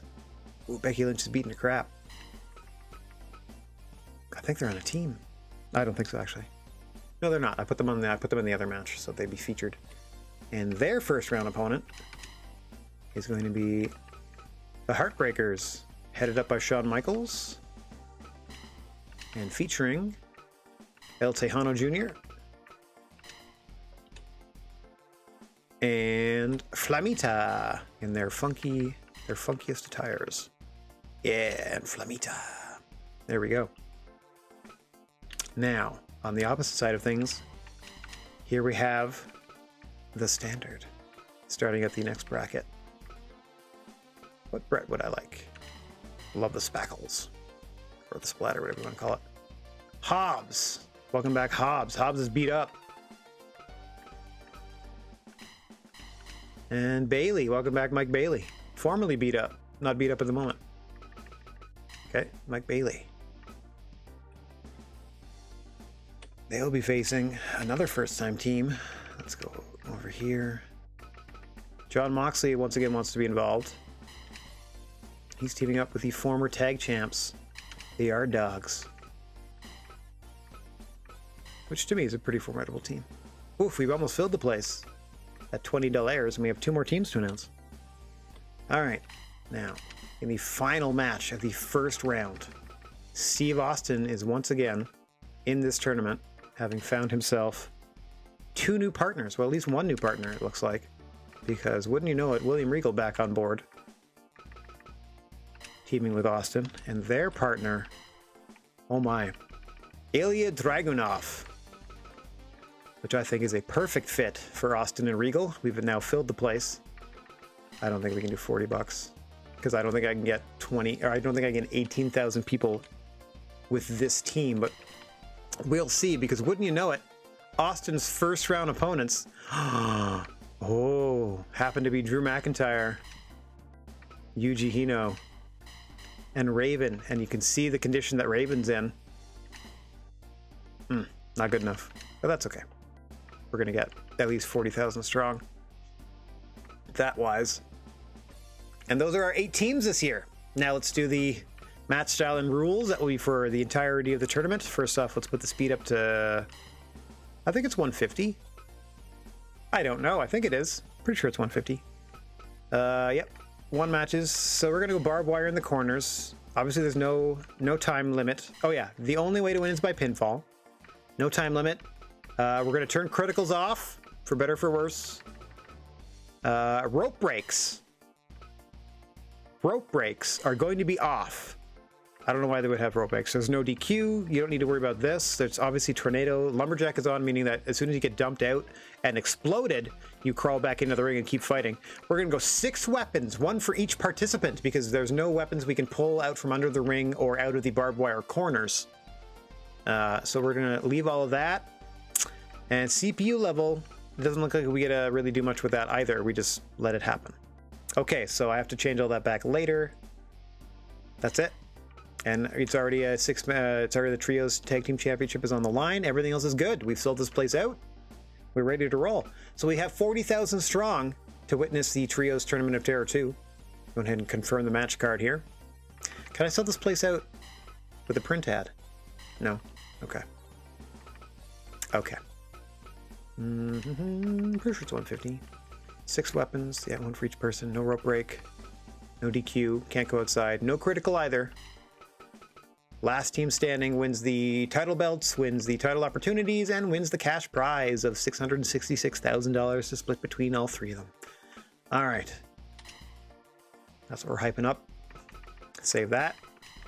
We've already sent CM Punk to GCW. We've already booked these other friendos elsewhere. Let's send some peeps.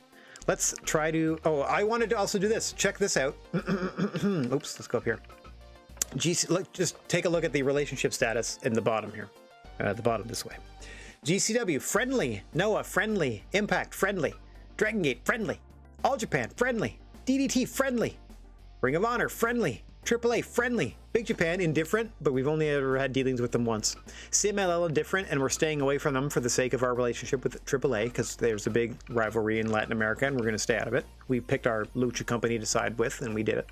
Friendly with NXT, friendly with AEW, friendly with New Japan, normal relationship with WWE. So we are pretty much for friends with everybody. Isn't that great? So let's, can't send them Kurt. Kurt's busted. Okay, so this is going to be 2 months in a row we're not even featuring our champion, which is kind of rough. Taker's not. Okay, there's no way they don't take the Undertaker. Actually, let me back up real quick before I loan people, just because I want to. I know I did this before, but I just want to make sure it's the one thing I do before I... All right, there. Now, if this fails, I can back out and try to send Undertaker somewhere else. I have no idea why you would say no. I think they're changing their mind, pretty much. Okay, WWE didn't want Undertaker. I'm going to try to set him to Big Japan, so we'll put in some inroads there. Maybe they'll book Undertaker versus Hollywood Hogan down there. It'll go like their undisputed championship match. Okay, once again, we're going to loan somebody the Undertaker. How about...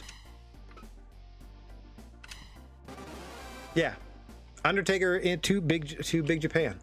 In Big Japan Pro Wrestling, done. So Punk's already out to GCW. Undertaker's out to Big Japan. We're making more friends.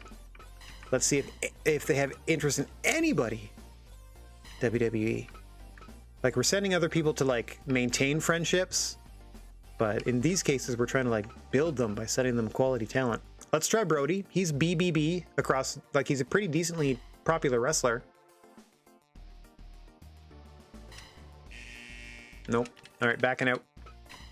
That's 2 strikes against WWE. Now I'll try to send Brody Lee somewhere else. Who do I want to put Brody Lee in? Where do I want to put Brody Lee?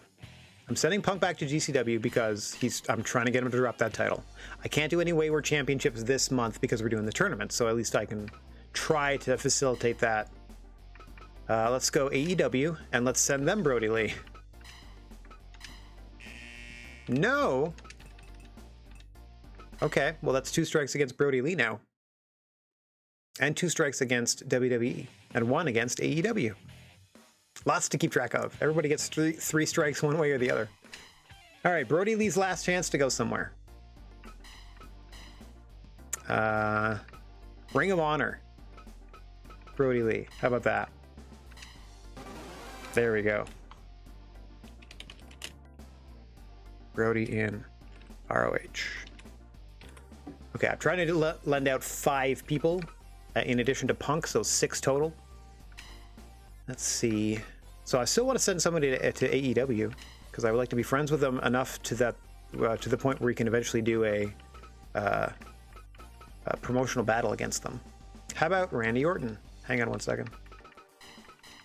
I gotta get my brain right and make sure that I'm covering my bases. How about Randy Orton? Absolutely. Orton gets sent to AEW. Let's, again, maybe they use them, maybe they don't. So I got, to my mind, I got 2 more people to send out. So let's send them to like some of the smaller promotions. Like we sent Undertaker to Big Japan. Yeah, now our relationship is already normal. We have a normal relationship with WWE, but they want nothing to do with our talent, it looks like. Okay. Yeah, I got a lot of faces here. How about, he's not very popular, but like you would do well to have Darby Allin on your show, or like an Adam Page. They're gonna say no, but I'll try it. Oh my gosh. Okay. Page goes to WWE for us. Excellent. Excellent. All right, and then like we said, 1 more, this time to one of the lower ones. Somewhere down here. All Japan. We haven't worked with All Japan a little bit. Let's send them. I don't know about a Yohei. Who else do we have on offer here? Kyrie? Let's have about a Kyrie. There we go. And Kyrie is in All Japan. There we go. So now we have the tournament to do, and then we have these half-dozen shows to check out how our talent is being used. Just to keep a bit of an eye on that. I thought that would be interesting. All right, we've loaned out some talent. We've booked our show. Let me do some merchandise now. We again have the 40,000 seater. So I'm gonna go with the 20,000 snacks again because we only had 100 left over last time. We're gonna have less goods, so perhaps they go to the branded snacks. We'll do 10 of the towels. We'll do 10 of the photos. And for the first time, I'm doing 10 of the DVDs. We're gonna do a trial run of action figures, and I'm doing a run of masks. We're doing the full gamut for this one. We're trying to really put some branding muscle behind the Trios Tournament of Terrors here. We don't have a broadcast contract. We stopped getting offers, so we'll see what happens. We also have we don't have any guests, do we? We've sent some people out. We don't have any guests. Yeah, we got ourselves a tournament to run. Oh boy, oh boy, oh boy. Let's go ahead and... Oh, yeah, I forget. All right, I remember something we can do. We can go ahead and send out a scout here. There we go. Yeah, out you go. Hopefully. I'm just doing it to try to unlock all of the talent available. I can't hire anybody. Once I feel like... Well, let me check my management training center. Okay, so the next expansion for the gym is $4.5 million. Once I get to about 25 million, I'll knock that expansion out and have 20 million left. I just want that nice cushion. And we're pretty close there. So I'm assuming maybe like midway through the next year, we'll expand it just to see what we get. We already have 38 under contract. Toward the end of the first generation of the GWA, we had like 50 some, and it was unwieldy. I mean, I could do like some pretty fun shows, but it was a little much. This way, I'm trying to keep my guys at a certain level, like a number of full-time contracted wrestlers, and then start working with other people as much as I can. All right, Everyone that's booked works for us, so they should show up. This shouldn't be an issue.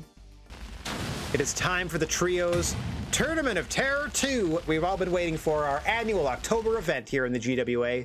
The Trios Tag Team Championship is on the line, as well as the title shots and the $666,000. Let's go ahead and save. We're gonna beat the crap out of our our talent, but it's what we're here for as we begin the first round of the tournament. The defending champions, the Squared Circle K, starting us off against the team of represented by Keiji Muto, Kazuchika Okada, and Keith Lee, your defending champions, in their first round competition against Jushin Liger, Angelo Dawkins, and Montez Ford. Is it Angelo Dawkins? I think so. Angelo Dawkins and Montez Ford, the Street Profits. Liger and the Profits against the Squared Circle K in our first matchup. Win by pinfall only. There are, as you can see, 6 weapons in the ring. Oh, this might be too fast. That's okay. As the action starts fast and furious here, I will do my best to call it. As I said, we are 150% speed. I don't know if we do 150 or 125 normally. We are rocking and rolling in this one. Might actually be too fast. I think I can change that next matchup. As you can see, the barbed wire in the corner and outside the ring. Now those barbed wire boards outside the ring are also rigged to explode should you spill outside. It is first pinfall in this one. There are no submissions whatsoever. Oh, I can see barbed wire has already claimed somebody. Somebody's busted open. I think it's Liger, but you can barely tell thanks to his suit. Yeah, it looks like it's Liger. I can only tell because of when he hits the canvas. This is definitely too fast. I'll go ahead. I'm going to turn down the next match if I can. If not, it's going to be a rather speedy trio tournament of terror. I apologize to those of you who are already on cocaine. This thing is going to go... it's going to flash by like a... like your life before your eyes in a critical moment. Oh, dang. Now Dawkins busted wide open. See those barbed wire boards in the corner doing their work, preventing you from doing top rope maneuvers. The barbed wire boards and explosives outside the ring, preventing you from procuring any other weaponry from outside the ring or staying outside the ring too long. Keeping the fight focused and inside. As you see now, Muto's busted open. It is the last team standing tonight. First pinfall ends this one. As we've passed only the 5-minute mark, and I've thoroughly lost track of the thread of this one. Half of the competitors are busted open. Non-stop action. Almost too fast and furious to call it, like literally in this particular match's case, but I'm pretty sure we can change that in a sec. So far, luckily, no one has been thrown to the outside. You see Dawkins there into quick cover and only getting a 1. The thing to do here is to try to attempt a cover when you know that, oh, there, hang on, Muto, the first to taste the explosions outside the ring. Leaving a huge stand, and now Okada tastes them as well. Muto and Okada getting exploded upon. And now Liger's turn. Center of the ring, meanwhile, Montez Ford almost pins Keith Lee. My goodness me.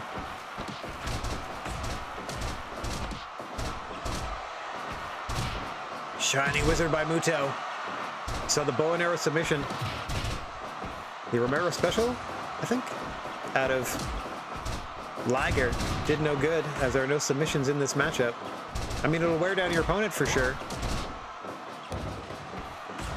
As you saw that tombstone to Liger by Okada. Okada into the cover here on Ford. Escapes it too. Okada busted wide open. Liger busted wide open. Muto and Dawkins busted wide open. Only Montez Ford and Keith Lee not bleeding profusely. And we're only 10 minutes into this one. It is a wild one. As Okada now sent to the floor again. Into the barbed wire boards that explode upon contact.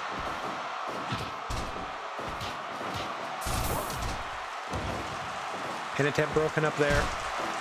Ford on the receiving end, Liger helping him out. Big Keith Lee now. Oh, I thought he was going to be sent outside. Luckily for him, he just got smushed into the barbed wire board in the corner.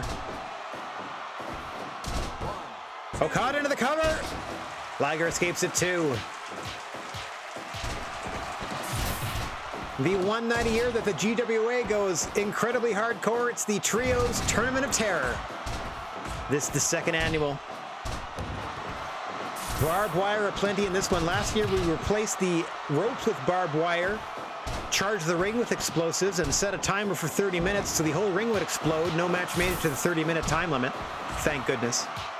This one we put barbed wire boards in the corner and exploding barbed wire boards outside the ring. First pin wins it. Winner moves on. Winner has 2 more matches ahead of them in order to claim the Trios Championship. And I gotta tell you, the Squared Circle K are defending their titles in this one. A lot on the line here. Last year's winners splitting that prize money. Their cost per match going up all year long thanks to being champions here in the GWA, whether it's a championship match or not. Hang on, Dawkins with the cover on Okada and almost sneaks a pin in there. And now Ford's got Muto. Only a 2 count. Spinning tombstone to both members of the Street Profits from Okada. And now an assisted powerbomb. I saw a tombstone there on Muto by Liger. Got him! Liger eliminates the Squared Circle K. We're going to have new champions this year. Liger and the Street Profits move on. Okay, that was wild. Yeah, 91. Holy crap. I'll take it. Okay. Okay. I see what you did there. Liger, Montez, and Dawkins won that one. Huh. Check match rules. There we go. Speed down to 125. I should be able to call it now. Okay, 125. Save that sucker. Wowzers. So a first round upset of the reigning champions means we're going to have new ones crowned at the end of the night. Now let's take a look at the second matchup of the first round. Kenta Kobashi is going to be teaming up with Mad Polly and Buddy Murphy, the Mad Buds, to take on the Heartbreakers team of Shawn Michaels, El Tejano Jr., and Flamita. Let's get down to the next match and see who survives and what will be left of them. You can see the matches in the ring. Mr. Bigfoot calling for the bell, and we are underway. Michaels, Flamita, and El Tejano Jr. each wearing camo. Not to be confused with Buddy Murphy, who's also wearing camo, but try to pay more attention to the fact that Buddy Murphy has purple on his trunks, much like Mad Polly and Kenta Kobashi, also sporting purple in their attire. A little bit of team solidarity there. Winner of this gets a second round matchup with Jushin Liger and the Street Profits. They themselves clad in gold and white. As you can see, Shawn Michaels hitting the barbed wire boards and being busted open quite early in this one. This is much more the speed that I can call the matches at. This is lovely.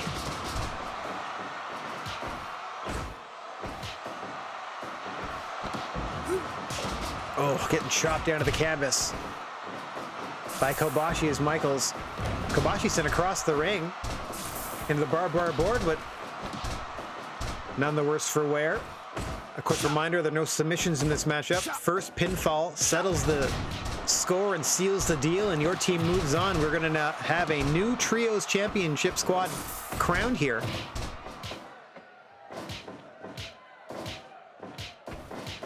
As the reigning champions defeated in the first contest of the night. You can see in this one, the only one busted open to this point, Shawn Michaels. Hang on, El Tejano Jr. sent to the outside. Explosions in his face as he's lying down. You can see the puddle of blood it left behind, as he is also now deeply lacerated. 2/3 of the Heartbreakers. Heart broken open.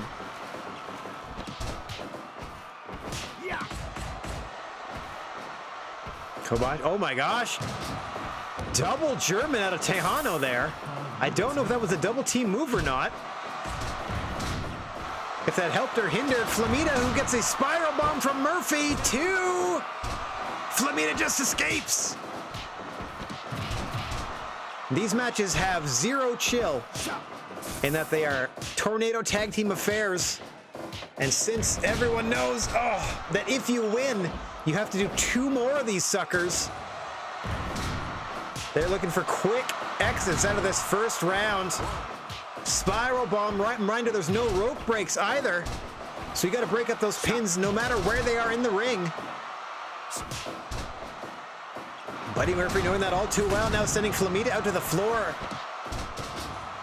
More explosions, and now he's busted open. All 3 members of the Heartbreakers lacerated in this one. Meanwhile, Kobashi and the Mad Buds doing just fine in that regard at the very least.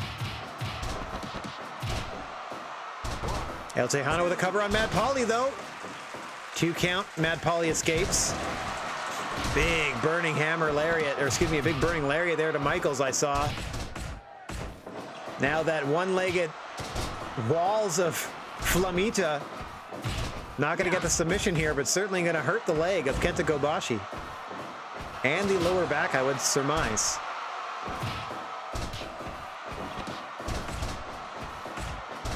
I don't know if surmise is used correctly there. Oh, hang on. El Tornado Tejas to El Tejano Jr. by Buddy Murphy gets a 2 count. And now 1 for Buddy Murphy. And El Tejano Jr. into the cover. 2 and Murphy escapes at 2. Sweet chin music to Mad Pauly. Escapes at 2. I saw that shot, Michaels. I'm trying to call as much as possible here. Oh! What a counter by Kobashi. What a move by Flamita. 2 and Murphy escapes. Meanwhile, Mad Pauly been thrown. Oh, pedigree center of the ring by Tejano. Mad Pauly tasting the explosives outside the ring and the barbed wire. Doesn't look to be busted open, though. Big Canadian DDT by Buddy Murphy. That's what it's called. Roll up by Michaels. Kobashi out at 1. Half and half suplex folds El Tejano Jr. in half. Counters Flamita, sends him to the floor. Another explosion. Big pile driver to Murphy. Meanwhile, choke slam to Shawn Michaels. Tejano another half and half. Action fast and furious, and it's only been 12 minutes. Huge burning lariat. Now Buddy Murphy sent outside. He's busted open as he hits those barbed wire boards and gets exploded. Explodioed. Oh, big spinning Bossman slam, black hole style. Brainbuster to El Tejano. Meanwhile, Mad Pauly and Shawn Michaels going tete-a-tete. Buddy Murphy trying to sneak a pin in there on Flamita. Tejano having none of it.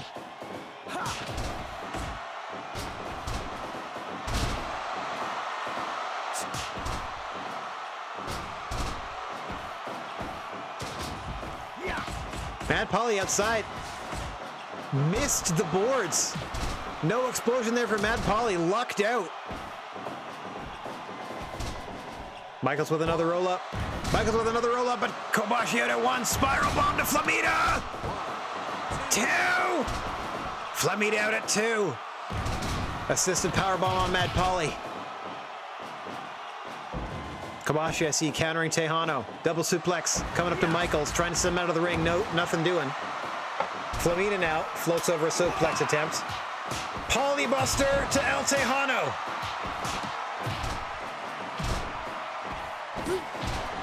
Burning hammer. Oh my gosh, so much action. Roll up by Flamita on Kobashi. Meanwhile, another pin there by Murphy, blocked by the barbed wire board. My apologies. Oh, Tejano sent back to the outside. Another explosion. Roll up by Michaels on Kobashi. Just a 1 count. Kobashi, 1/2 of the AEW Tag Team Champions. You saw how hard he fought to keep that. Spilling out to the outside once again. This time Kobashi busted open. I think the only one not bleeding now is Mad Pauly. Kobashi would love to get back in the singles title hunt. No better way to do that than to win the Trios Tournament of Terror and guarantee yourselves a shot at any belt you choose. No stranger to Tag Team Championship gold either, as 1/2 of the AEW Tag Team Champs. Successful defense of that last month. See the toll it's already taking as we approach 20 minutes into this one. None of the matches last year all in total lasted 20 minutes. Hang on, Buddy Murphy's got Shawn Michaels down and out! Shawn Michaels pinned by Buddy Murphy!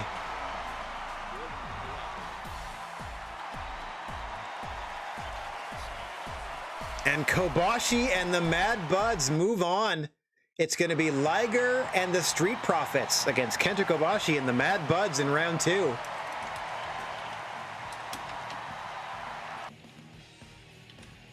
Unexpected.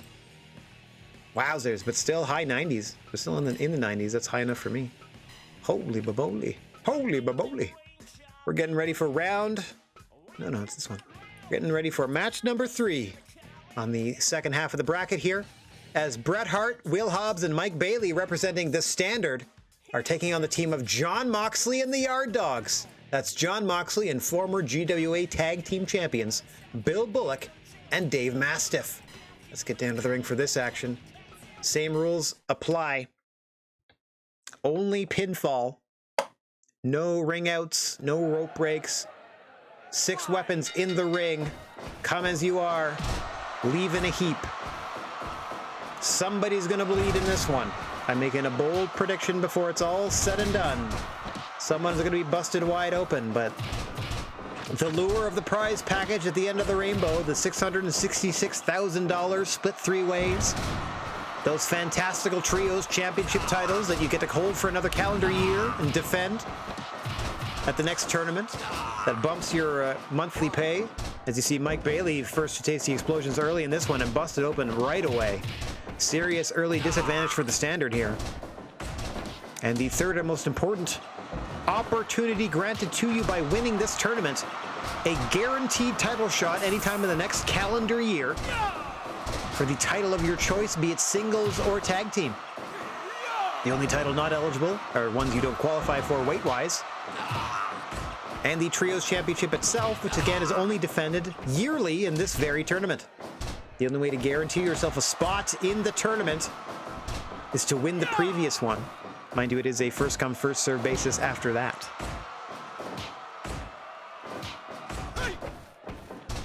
Jon Moxley last year teaming up with Randy Orton and CM Punk, both of whom are on other assignments for GWA this month. Finding some common ground with the Yard Dogs, who they themselves teamed with The Undertaker last year, also on assignment for us. So from those 2 teams have formed this new entity. Jon Moxley and the Yard Dogs trying to take the measure of the Standard, who were a part of last year's tournament, but not in this configuration. Brody Lee and Will Hobbs representing the Standard, and not Mike Bailey, who coming off of a neck injury after being knocked smooth out in a previous championship match. I mean, we can be honest here. He recovered from a concussion.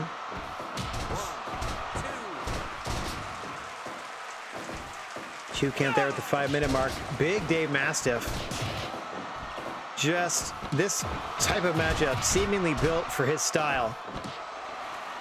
Same with a Jon Moxley, and same could be argued for a Bill Bullock. You'd think that particular trio have quite the advantage, not only in this matchup, but perhaps tournament-wide here, as you see a nice heart attack there out of Bret Hart and Will Hobbs. Moxley sent into the corner and busted. Bill Bullock tasting the feet of Mike Bailey, the educated feet, as now the leader of Moxley's team has been busted open. Excellent double-team offense there out of Bullock and Mastiff. You can see what led them all the way to the GWA Tag Team titles and kept them there for quite some time. Mastiff going to work on both Hobbs and Bret Hart. That rolling hills, the move he used to critical Becky Lynch in his previous match. Bullock into the cover on Bret, gets a 2. Bailey able to whip Moxley into that barbed wire board in the corner. Submission by Mastiff. There are no submissions in the match. He's just wearing down Will Hobbs.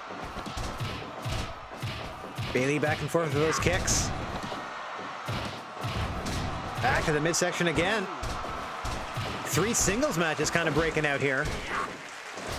I see Mastiff going to work on Hobbs, Hart and Moxley, and Bailey and Bullock.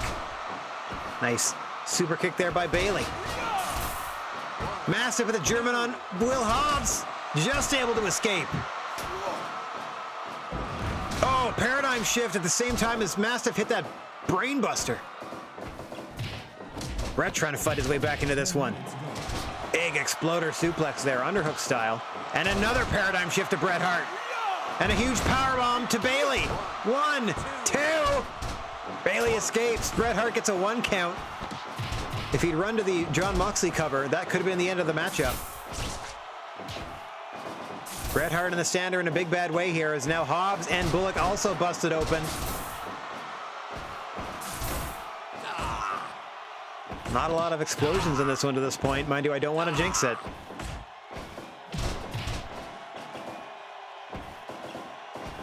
Mastiff and Moxley with the magic killer.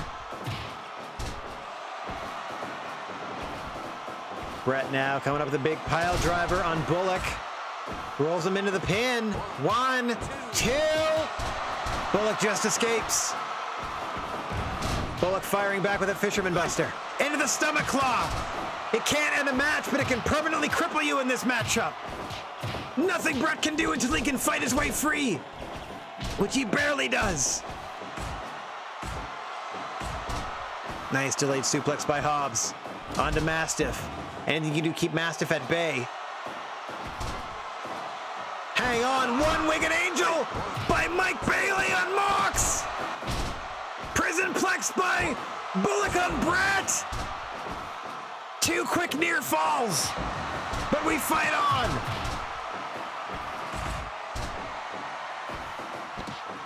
Paradigm shift to Will Hobbs. Assisted powerbomb to Mike Bailey. Cover on Bret Hart. Hobbs with the save, and then he gets clocked with a baseball bat. Bailey with a buzzsaw kick to Moxley. Oh, what a powerbomb counter into the DDT. Heart attack. Now Mastiff sent to the floor.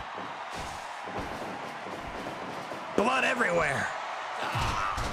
And this is still the first round, people. The winner get the privilege of moving on to the semifinals. Opponent to be determined.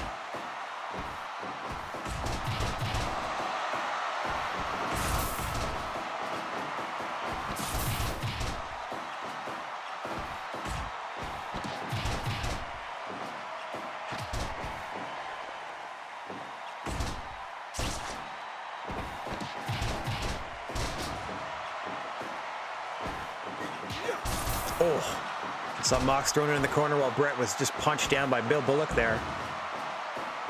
Brett blocks a paradigm shift attempt. Fisherman buster to Hobbs.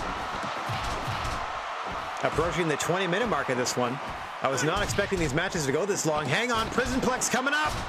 He's got Hobbs trapped. 2, 3. Bill Bullock pins Will Hobbs. John Moxley and the Yard Dogs advance. Something of an upset there as well. Pardon my hiccups. The Standard outed in the first round.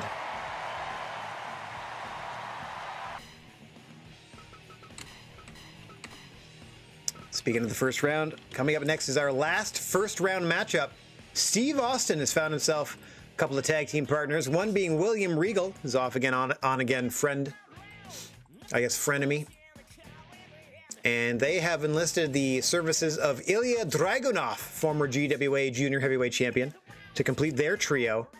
And wouldn't you know it, they're up against the Doldrums trio of Drew McIntyre, Yuji Hino, and Austin's nemesis, Raven. Let's get down to the ring for the last first round matchup.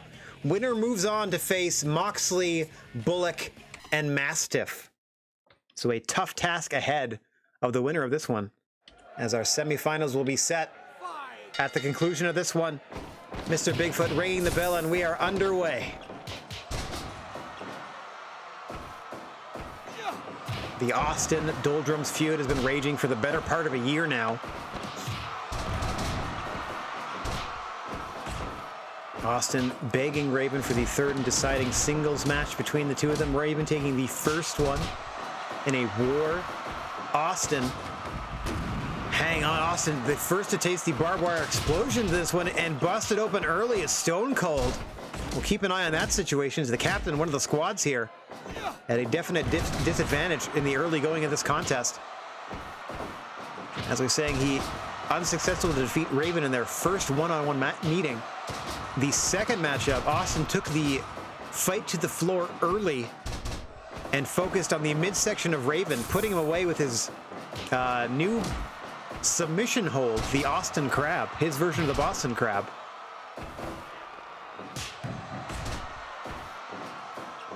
Austin not satisfied with just the one win, tying them at 1-1, wanting that third and decisive rubber match, so to speak.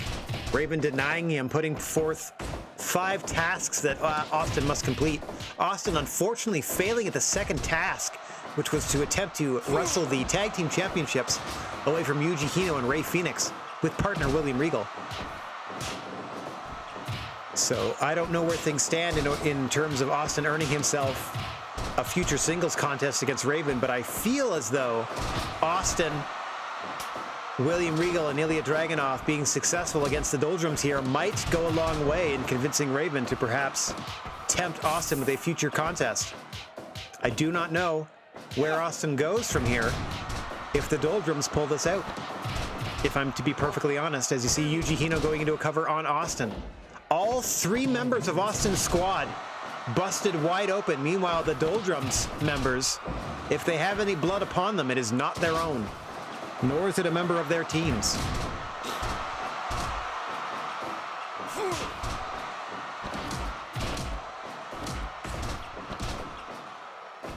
Action once again fast and furious here. You see Raven missing with that discus lariat.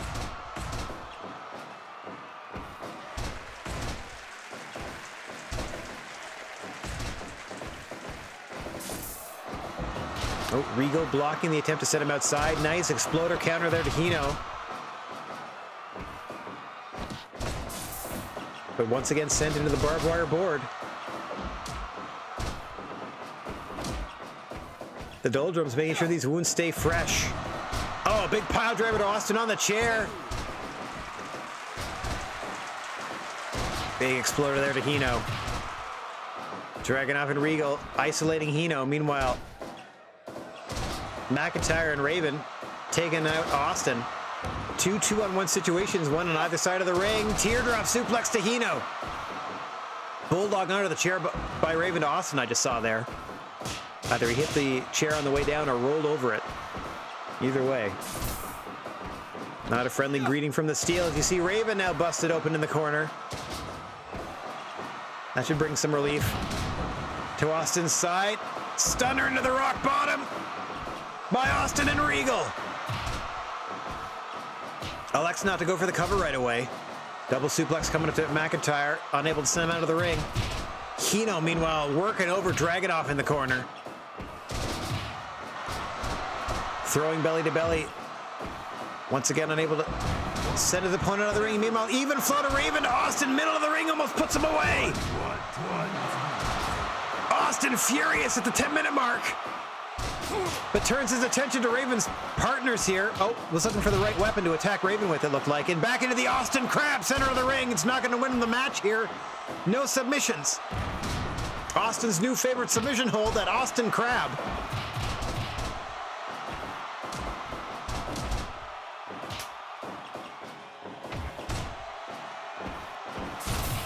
As Austin now trying to make use of that sledgehammer. One of the pair in the ring. Exploder by Regal onto the steel chair. Austin slowing down McIntyre with that crab. Oh no, Yuji Hino sent into the ref. If there's only 3 counts to be counted in the next little while, it's not going to happen. My word. The violence involved in this tournament is the reason we only hold it once a year.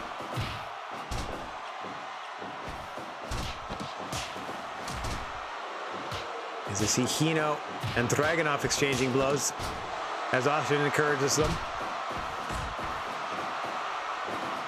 Nice. Bulldog there by McIntyre on Regal. No love lost between those two. Raven trying to swing away with that sledgehammer. Hang on. Oh, a nice powerbomb on Austin by Hino. And now the effing bomb to Dragunov. Plants him in the canvas. Into the cover goes Hino. 1, 2. Austin able to break it up. Exploder by Hino to Dragunov, sending him into the corner. Looks like Austin and Raven have paired off as have McIntyre and Regal.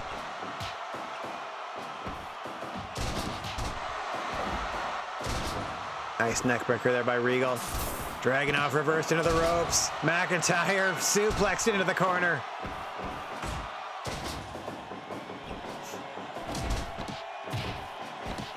Teardrop suplex to McIntyre.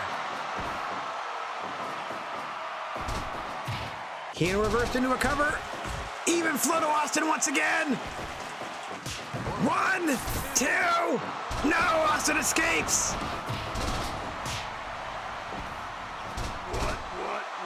Austin talking trash to McIntyre.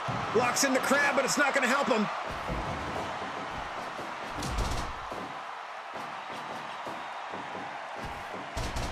Austin missing with the steel chair shot. Stunner rock bottom with Dragunov to Hino. Oh, future shock DDT by McIntyre.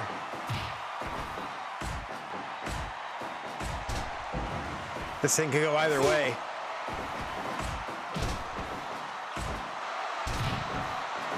I wish Austin threw more stunners. Oh, a Regal stretch to Raven. That's not going to win you the match, but that's going to certainly torture your opponent. Double suplex to Dragunov! Or excuse me, double powerbomb to Dragunov. Almost puts him away.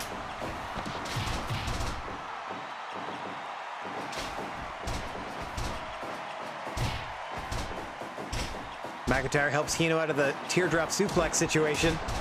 Dragunov's got to fight his way free of the two larger men on the opposite team here. Not getting any help from Regal and Austin, who are concentrating their efforts on team leader Raven. Regal blocks a big pile driver. Oof. Austin was looking to attack Raven, gets tripped up by Hino. And now an effing bomb to Austin. I saw the even flow to Regal as well. Into the cover. 1, 2.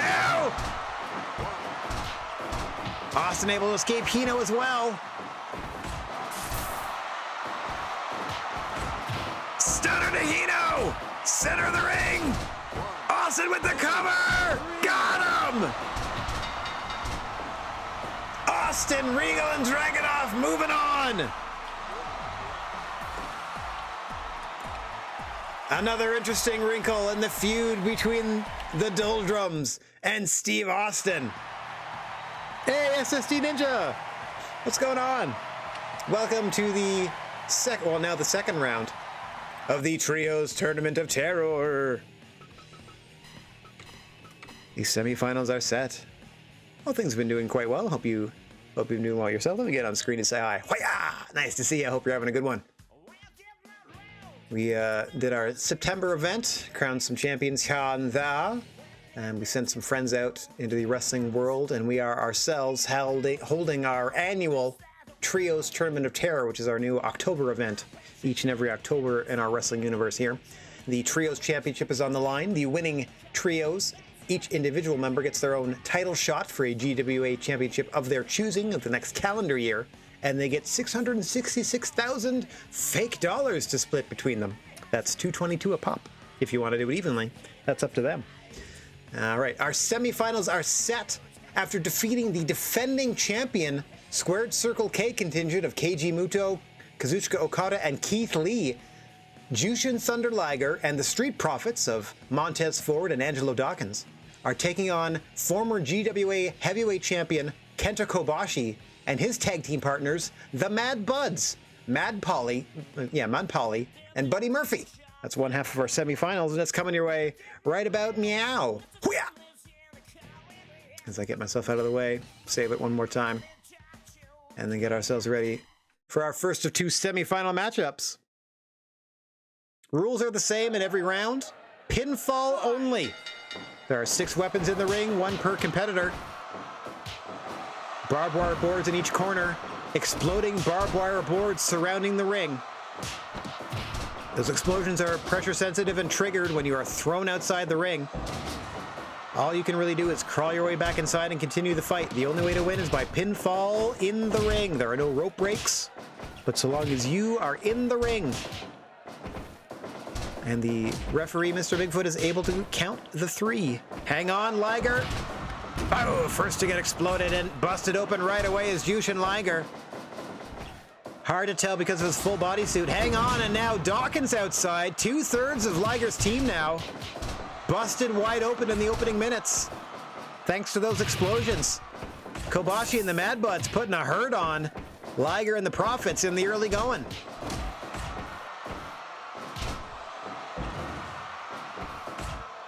Our one evening a year where we very much diverge from our normal strong style straight wrestling presentation and bring to you the Trios Tournament of Terror. So far in each year we've had different rule sets, but they've definitely been deathmatch tournaments. Montez Ford sent to the floor but missed the barbed wire board. Thankfully for him.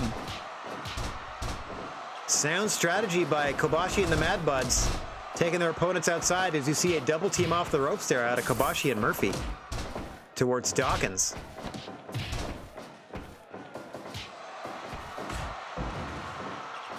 The other suplex attempt there by Kobashi blocked that time. Looking to send Ford outside the ring. Nothing doing.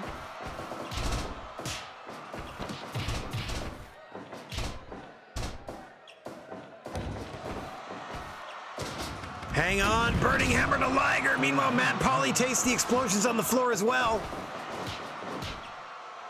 Liger back to his feet, but never a good move to take. Is the burning hammer. Liger once again sent to the floor. This has been mostly Kobashi and co. Oh, Dawkins again in the explosions. No rope break, but that pin attempt quickly broken up. And now it's Buddy Murphy's turn. That one corner of the ring here, really getting a workout. As you can see, Buddy Murphy also busted open. Down goes Dawkins again. Don't know how many of those explosions he can take. How anyone can take, really. Murphy sent across the ring into the barbed wire boards, preventing any of the scintillating top rope offense you might expect from a Buddy Murphy. Man, or Jushin Liger. Once again, himself thrown into the explosions. You know he's bleeding profusely. Hard to tell with that suit on. Oh, Buddy Murphy again. This one side of the ring, I tell ya. Seeing a lot of action in the opening 10 minutes of this contest.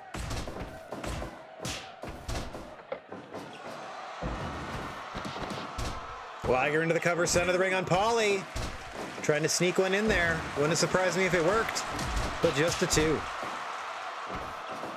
Double suplex coming up to Montez Ford from Kobashi and Pauly.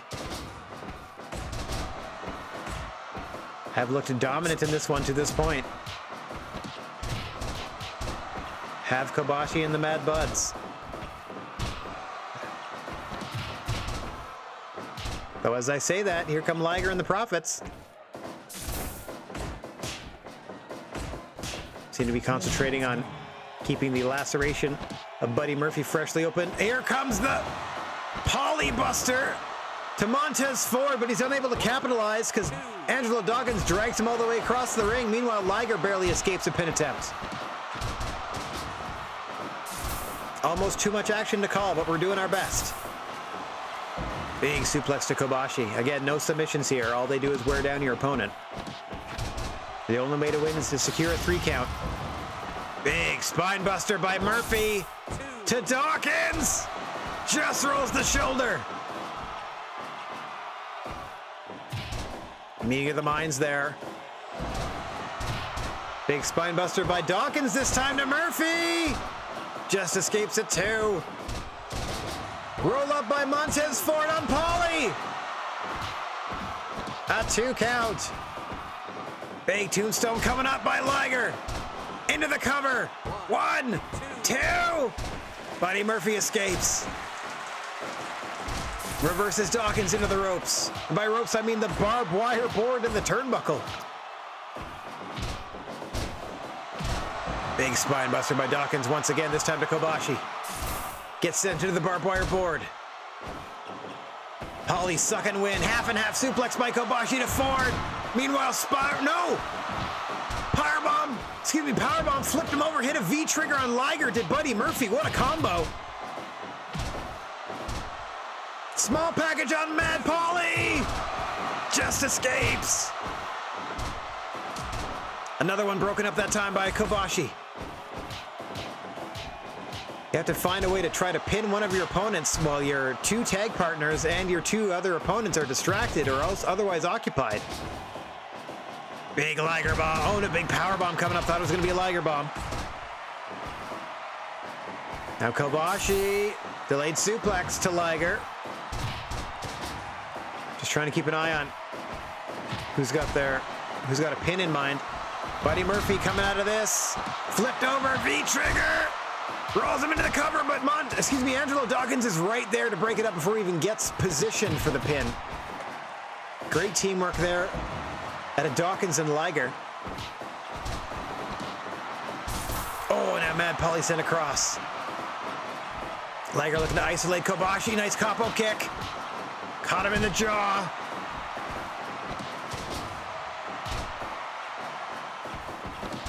This thing's still going. Brainbuster to Montez Ford, and he finally tastes the explosions on the floor. Ford busted open. I think Pauly and Kobashi aren't. Everyone else is. Mass confusion here. Mad Pauly barely able to run the ropes.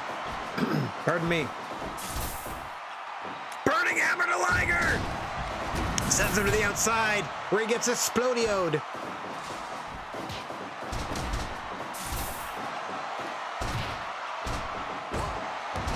Murphy's got Liger rolled up. Liger escapes. Try and get a drink in here. As we're headed toward 20 minutes in this one. My word, the carnage. A spot in the finals on the line. You can see what it means to all 6 men here. Liger countering the suplex into a DDT. Double suplex on Kobashi now. Into the cover. Murphy breaks it up at 1. Big spinebuster on Kobashi. Dawkins into the cover. 1, 2. No. Kobashi escapes. Meanwhile, Pauly Buster on Montez Ford. Brainbuster to Kobashi. Combo kick to the back of the head. Double suplex onto the barbed wire baseball bat, and Kobashi rolls through. Brainbuster to Mad Pauly by Liger. What strength by the junior legend into the cover! Pauly escapes at 2. Another brainbuster by Liger. Back into the cover. 1, 2. Pauly out again. Liger bomb. 1, 2, 3. Liger and the Profits are going to the finals. Goodness gracious me. How about that? Well, all right then. Woo!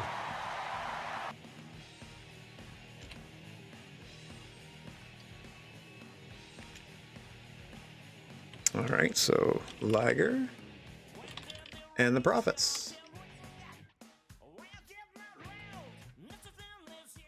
are in the final. Ba-boom. Save that. And our second semifinal matchup is as follows.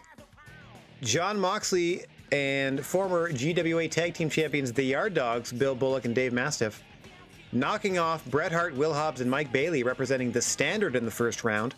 And they're going up against Austin Regal and Dragunov. That's Stone Cold Steve Austin, William Regal, and former GWA Junior Champion Ilya Dragunov, who in the first round knocked off Austin's arch nemesis Raven and his fellow Doldrum members Drew McIntyre and Yuji Hino. A spot in the finals against Liger and the Street Profits, and I never thought I'd say that, is on the line here. Moxley and the Yard Dogs against Austin, Regal, and Dragunov. This one should be hard-hitting. My word. Let's get to the ring for our other semi-final matchup as we prep them finals. Mr. Bigfoot calls for the bell, and we are underway. You can see the 6 weapons in the ring and the barbed wire boards surrounding the ring in the corners as well. The ones outside the ring rigged to explosives. Pressure plates, don't get thrown on them is my advice. Winner to face Liger and the Street Profits in the finals for all of the marbles, the Trios Championship, the title opportunities, and the $666,000 fake cash prize to split between them. The glory of being this year's Trios champions as well. That pay bump that comes with being a champion here in the GWA, regardless of whether you're tag team or whether your title's on the line or not. It is a matter of pride in some cases to have survived this evening. Had to have won a death match to get here, have to win a death match after this one. But that's what it's all about. A spot in the finals on the line. Oh, and Dave Mastiff, the first to taste the boards on the floor. Actually, the first usage of the ones by the stage I can recall in this tournament. As Dave Mastiff busted open. Might be bleeding on his back as well, too, as he landed on that barbed wire. Right on one of those mini explosive packs down there. I don't quite know how it works, but it's probably pretty gnarly.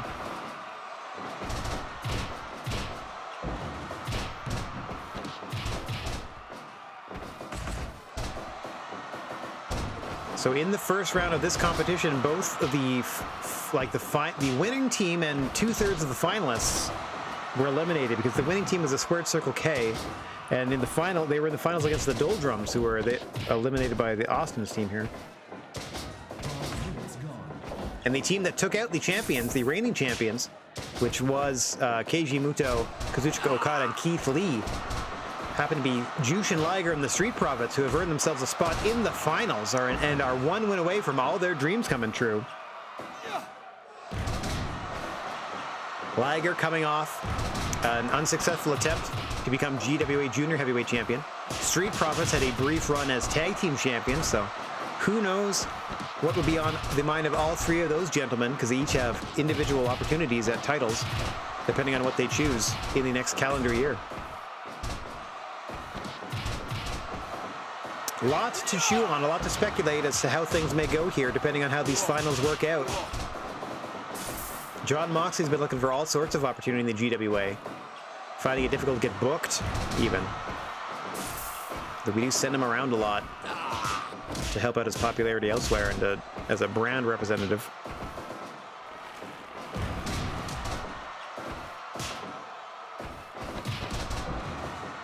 Stunner into the rock bottom by Austin and Regal to Moxley, just as Dragunov has centered the floor. One member of each team now deeply lacerated thanks to those explosions. Prison Plex coming up to Dragunov by Bullock. 2! Austin makes the save. Once again whipping Bullock into the barbed wire board in the process as well.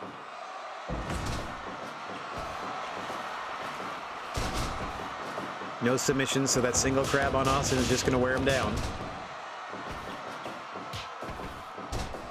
$1 Million Dream by Stone Cold. Going deep into the playbook there. Massive off the ropes on Dragunov. Poorly timed, but still effective as both men go down at the 10-minute mark here. Oh, double underhook into the backbreaker by Mastiff. Gets swept. Nicely done. Nice MMA counter there by Dragunov. Really improved his ground game since signing with the GWA. He's really put the work in our training facilities. Second to none across the wrestling landscape, which is why we're confident in doing this hardcore tournament every year. We know we can heal our wrestlers from it. As Bill Bullock once again whipped into the barbed wire and busted wide open. You can see Austin busted as well. We are 2-2 here. Each squad has 2 members bleeding and 1 member not.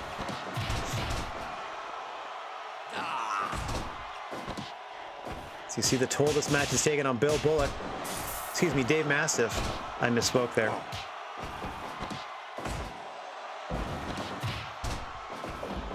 Each match may last only 20 minutes, but they are an intense 20 minutes of constant, incredible violence. Hang on.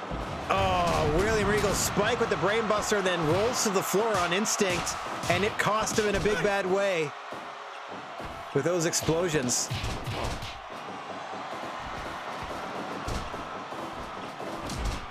Now, John Moxley, the only participant in this match not busted open. I gotta think that he's upset with that in some capacity.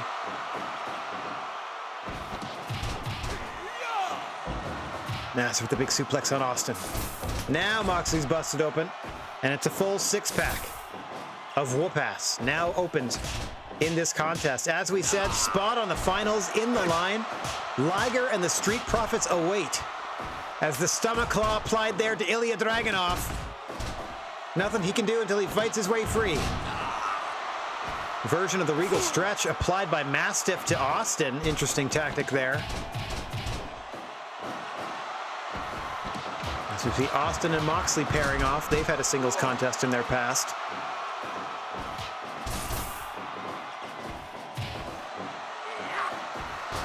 If Austin ever finishes with his feud with Raven and the Doldrums, perhaps he can get back to other pursuits, titles, and whatnot. Stomach claw on Austin now. Meanwhile, Regal going into the cover on Mastiff. Got him! Bullock was distracted by the stomach claw on Austin. Austin sacrificing himself so Regal can pin Dave Mastiff as Dragunov looks on. And Austin, Regal, and Ilya are headed to the finals.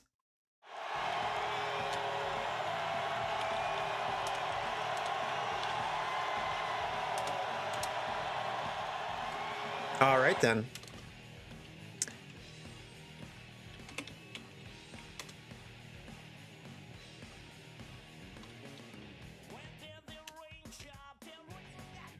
Got ourselves a final.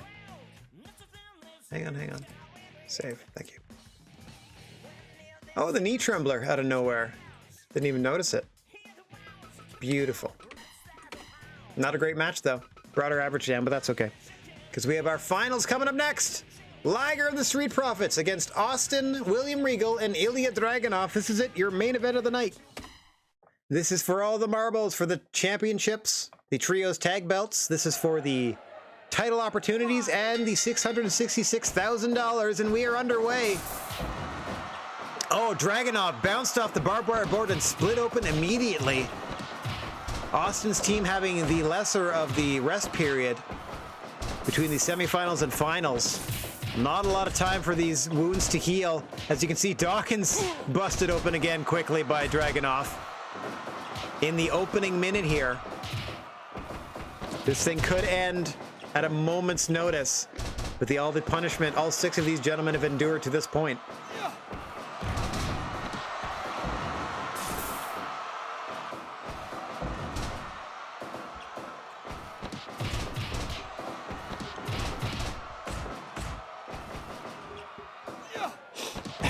Pardon me.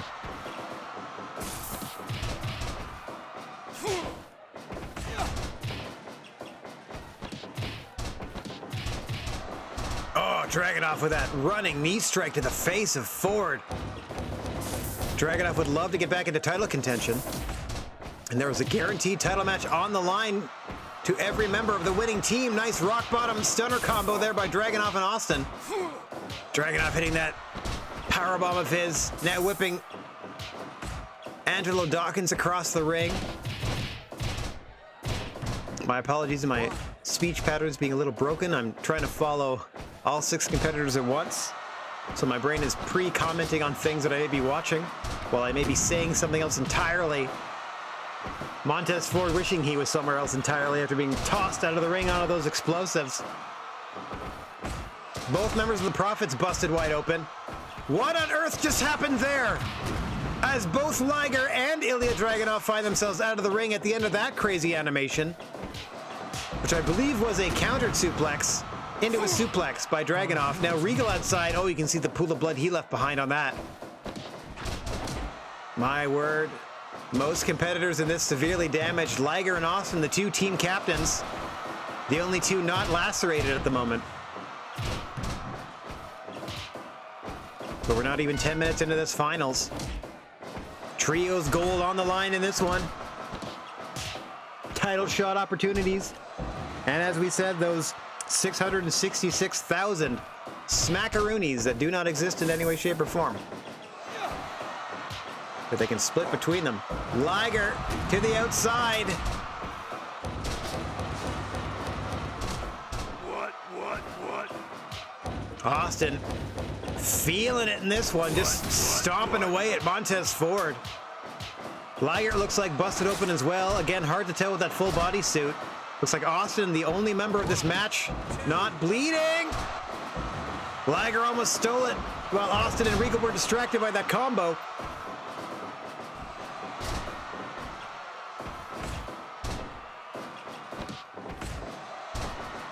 Austin missing again with that steel chair. He rarely hits when he attempts that.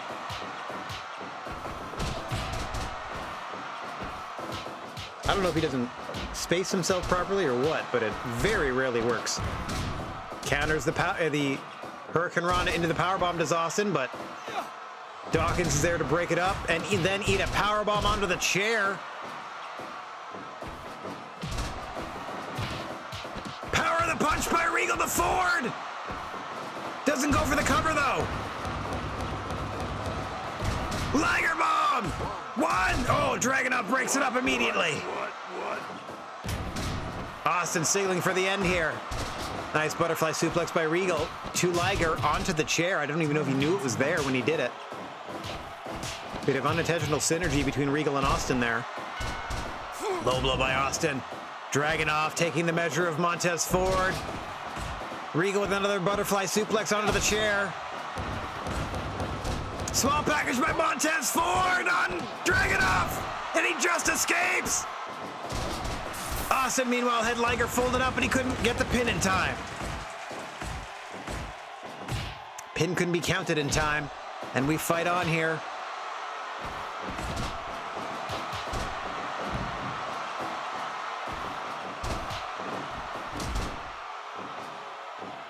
Brainbuster to Austin from Liger. Again, Austin misses with that chair. Montez Ford. Trying to steal one, broken up by Dragunov.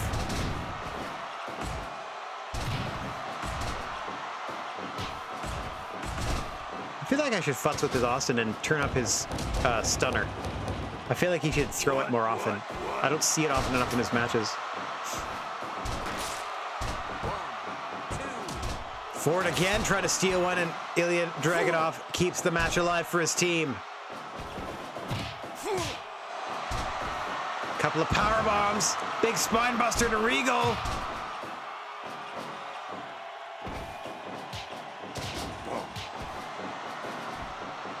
Austin off the ropes, wailing away at Jushin Liger. Lot on the line here for all 6 of these gentlemen. I guess that's a move. Dragunov into the cover. Ford stops that. Street Profits going to work on Dragunov. Meanwhile, Austin and Regal focusing on Liger. Hang on. Powerbomb to Regal.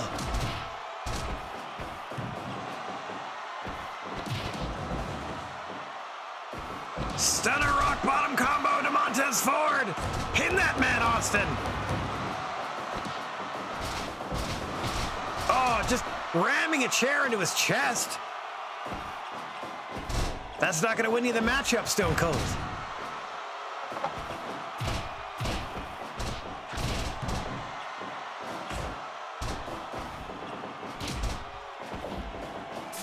Austin again missing with that chair shot. Go behind. Nice move there by Liger and Ford. Now he was able to blast forward that chair.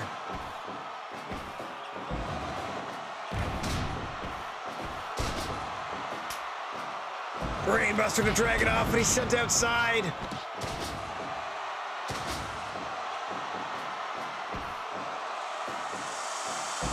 Double suplex to Austin. Butterfly suplex to Liger. Everyone's getting it handed to them. Every time you turn around, there's somebody in your face ready to attack. Austin working on Liger. Drops him into the fence press, wailing away. Back and forth go Dragunov and Dawkins. And now Austin and Liger trading blows. Regal into a choke, but that's not going to help you or get you disqualified. Dawkins with the spine buster, can't follow up into the pin. Austin with the powerbomb, counter on Liger, got him! Austin, Regal, and Dragunov win the titles, the title opportunities, and the money. Cha-ching! Holy moly.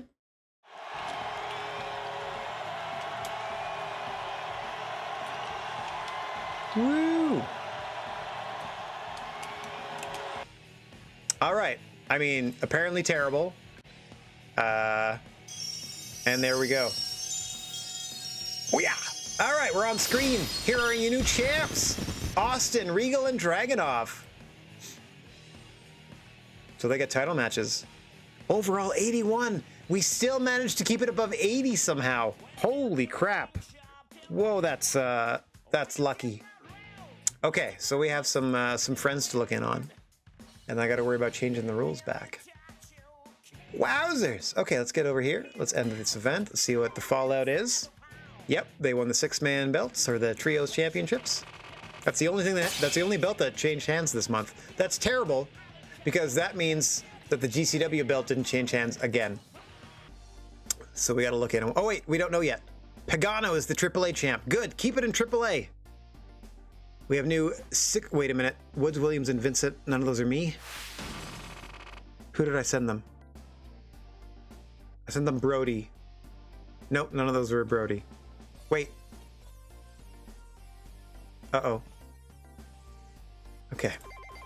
Singles tournament with Ring of Honor. Hang on. Did Brody Lee just win a belt? What are we doing in November? Nova? Like the ECW Nova or Amber Nova, which I think is a female talent. Mephisto has left CMLL. Dragon Gate invited us to their company party. Absolutely. Let's go.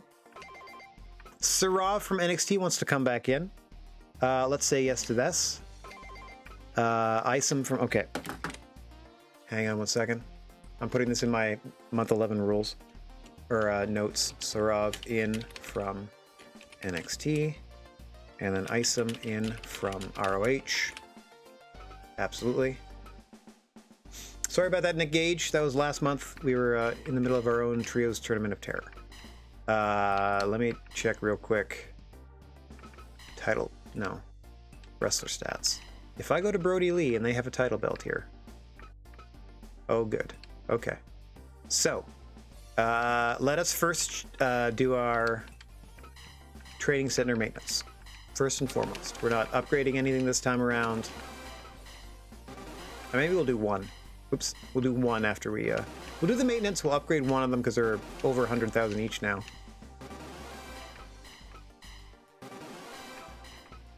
Boop, boop, boop. What does Ring Doctor do? Increases stamina recovery speed. Sure, let's do that one. Okay, we'll leave that for now. Let's check our merchandise. Didn't do as well. Didn't do as well that time, but that's okay. We sold out of all our action figures and masks. That's pretty good. We got a bunch of this left because we sold out of all of these instead. Got it. Okay, let's save that real quick because we've done our sort of business maintenance. Now let's take a look at No. Here. Nope. One more. There we go. Promotional stats. Promotional consideration has been paid for by the following. First, let's take a look at what Punk did in GCW, if anything. They just had him win. They just had him against AJ Gray in a hardcore match, and he won. Okay, that's what they did with Punk. I got to keep sending him back. Or no, I'll invite them, perhaps. Undertaker went to Big Japan. Let's see what they did with the Undertaker. Kazuchika Hashimoto versus the Undertaker. The Undertaker won, and it was dull as dishwater. Huh? Not that great. Not really doing us proud. Ring of Honor had Brody Lee at their disposal, and they put him against Jay Lethal, and they put on a pretty good match. Now we're talking. That's more like it. And let's see. Randy Orton went to AEW. How did they use Randy Orton? He might have been on that team. I don't know. He might have been on that team. I don't know. He might have been on a team. As I don't know, to be perfectly honest. Okay. Hangman Adam Page went to WWE. Let's see what they used Hangman Adam Page for, if anything. Perhaps on the Lana team or the Tamina team, but as far as I can tell, didn't use them. Okay, didn't use Hangman Adam Page, and then we sent Kairi Sane to All Japan Pro Wrestling. Let's see what happened here. There we go, Yoshitatsu versus Kairi Sane. Put on a good match. Weird. Sometimes they use my peeps, sometimes they don't. All right, I just wanted to check that, and the only other thing I need to do before I log out is to do this. Mad Polly wants more money. Let's give him some more money. Or take a look at everybody's. There you go. Salary. I know there's going to be more. Kenny Omega wants more money. Consultation. Kenny Omega wants a raise. Our current Hall of Fame champion. Randy Orton wants more money. How are we doing, Orton? Sure. A little bump for you. Oh, let's do it. I should be saving after all these. Personal advice. Undertaker wants more money. You already make like the most. Like the most. Who do we hire last? Like Flamita still doesn't make $2,000? There you go, buddy. Welcome to the $2,000 club. Anybody else? I think that was it. Okay, Taker. Already making 11. Smallest raise we can do. Okada wants more money. There's gonna be a lot of them this time around. I have a sense. Okada. What are you making? Around 3. Brett wants more money.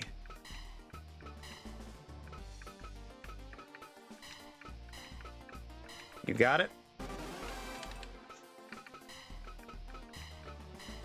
Shawn wants more money. Well, if Brett got a raise, I'm getting a raise, says Shawn Michaels from his side of the locker room.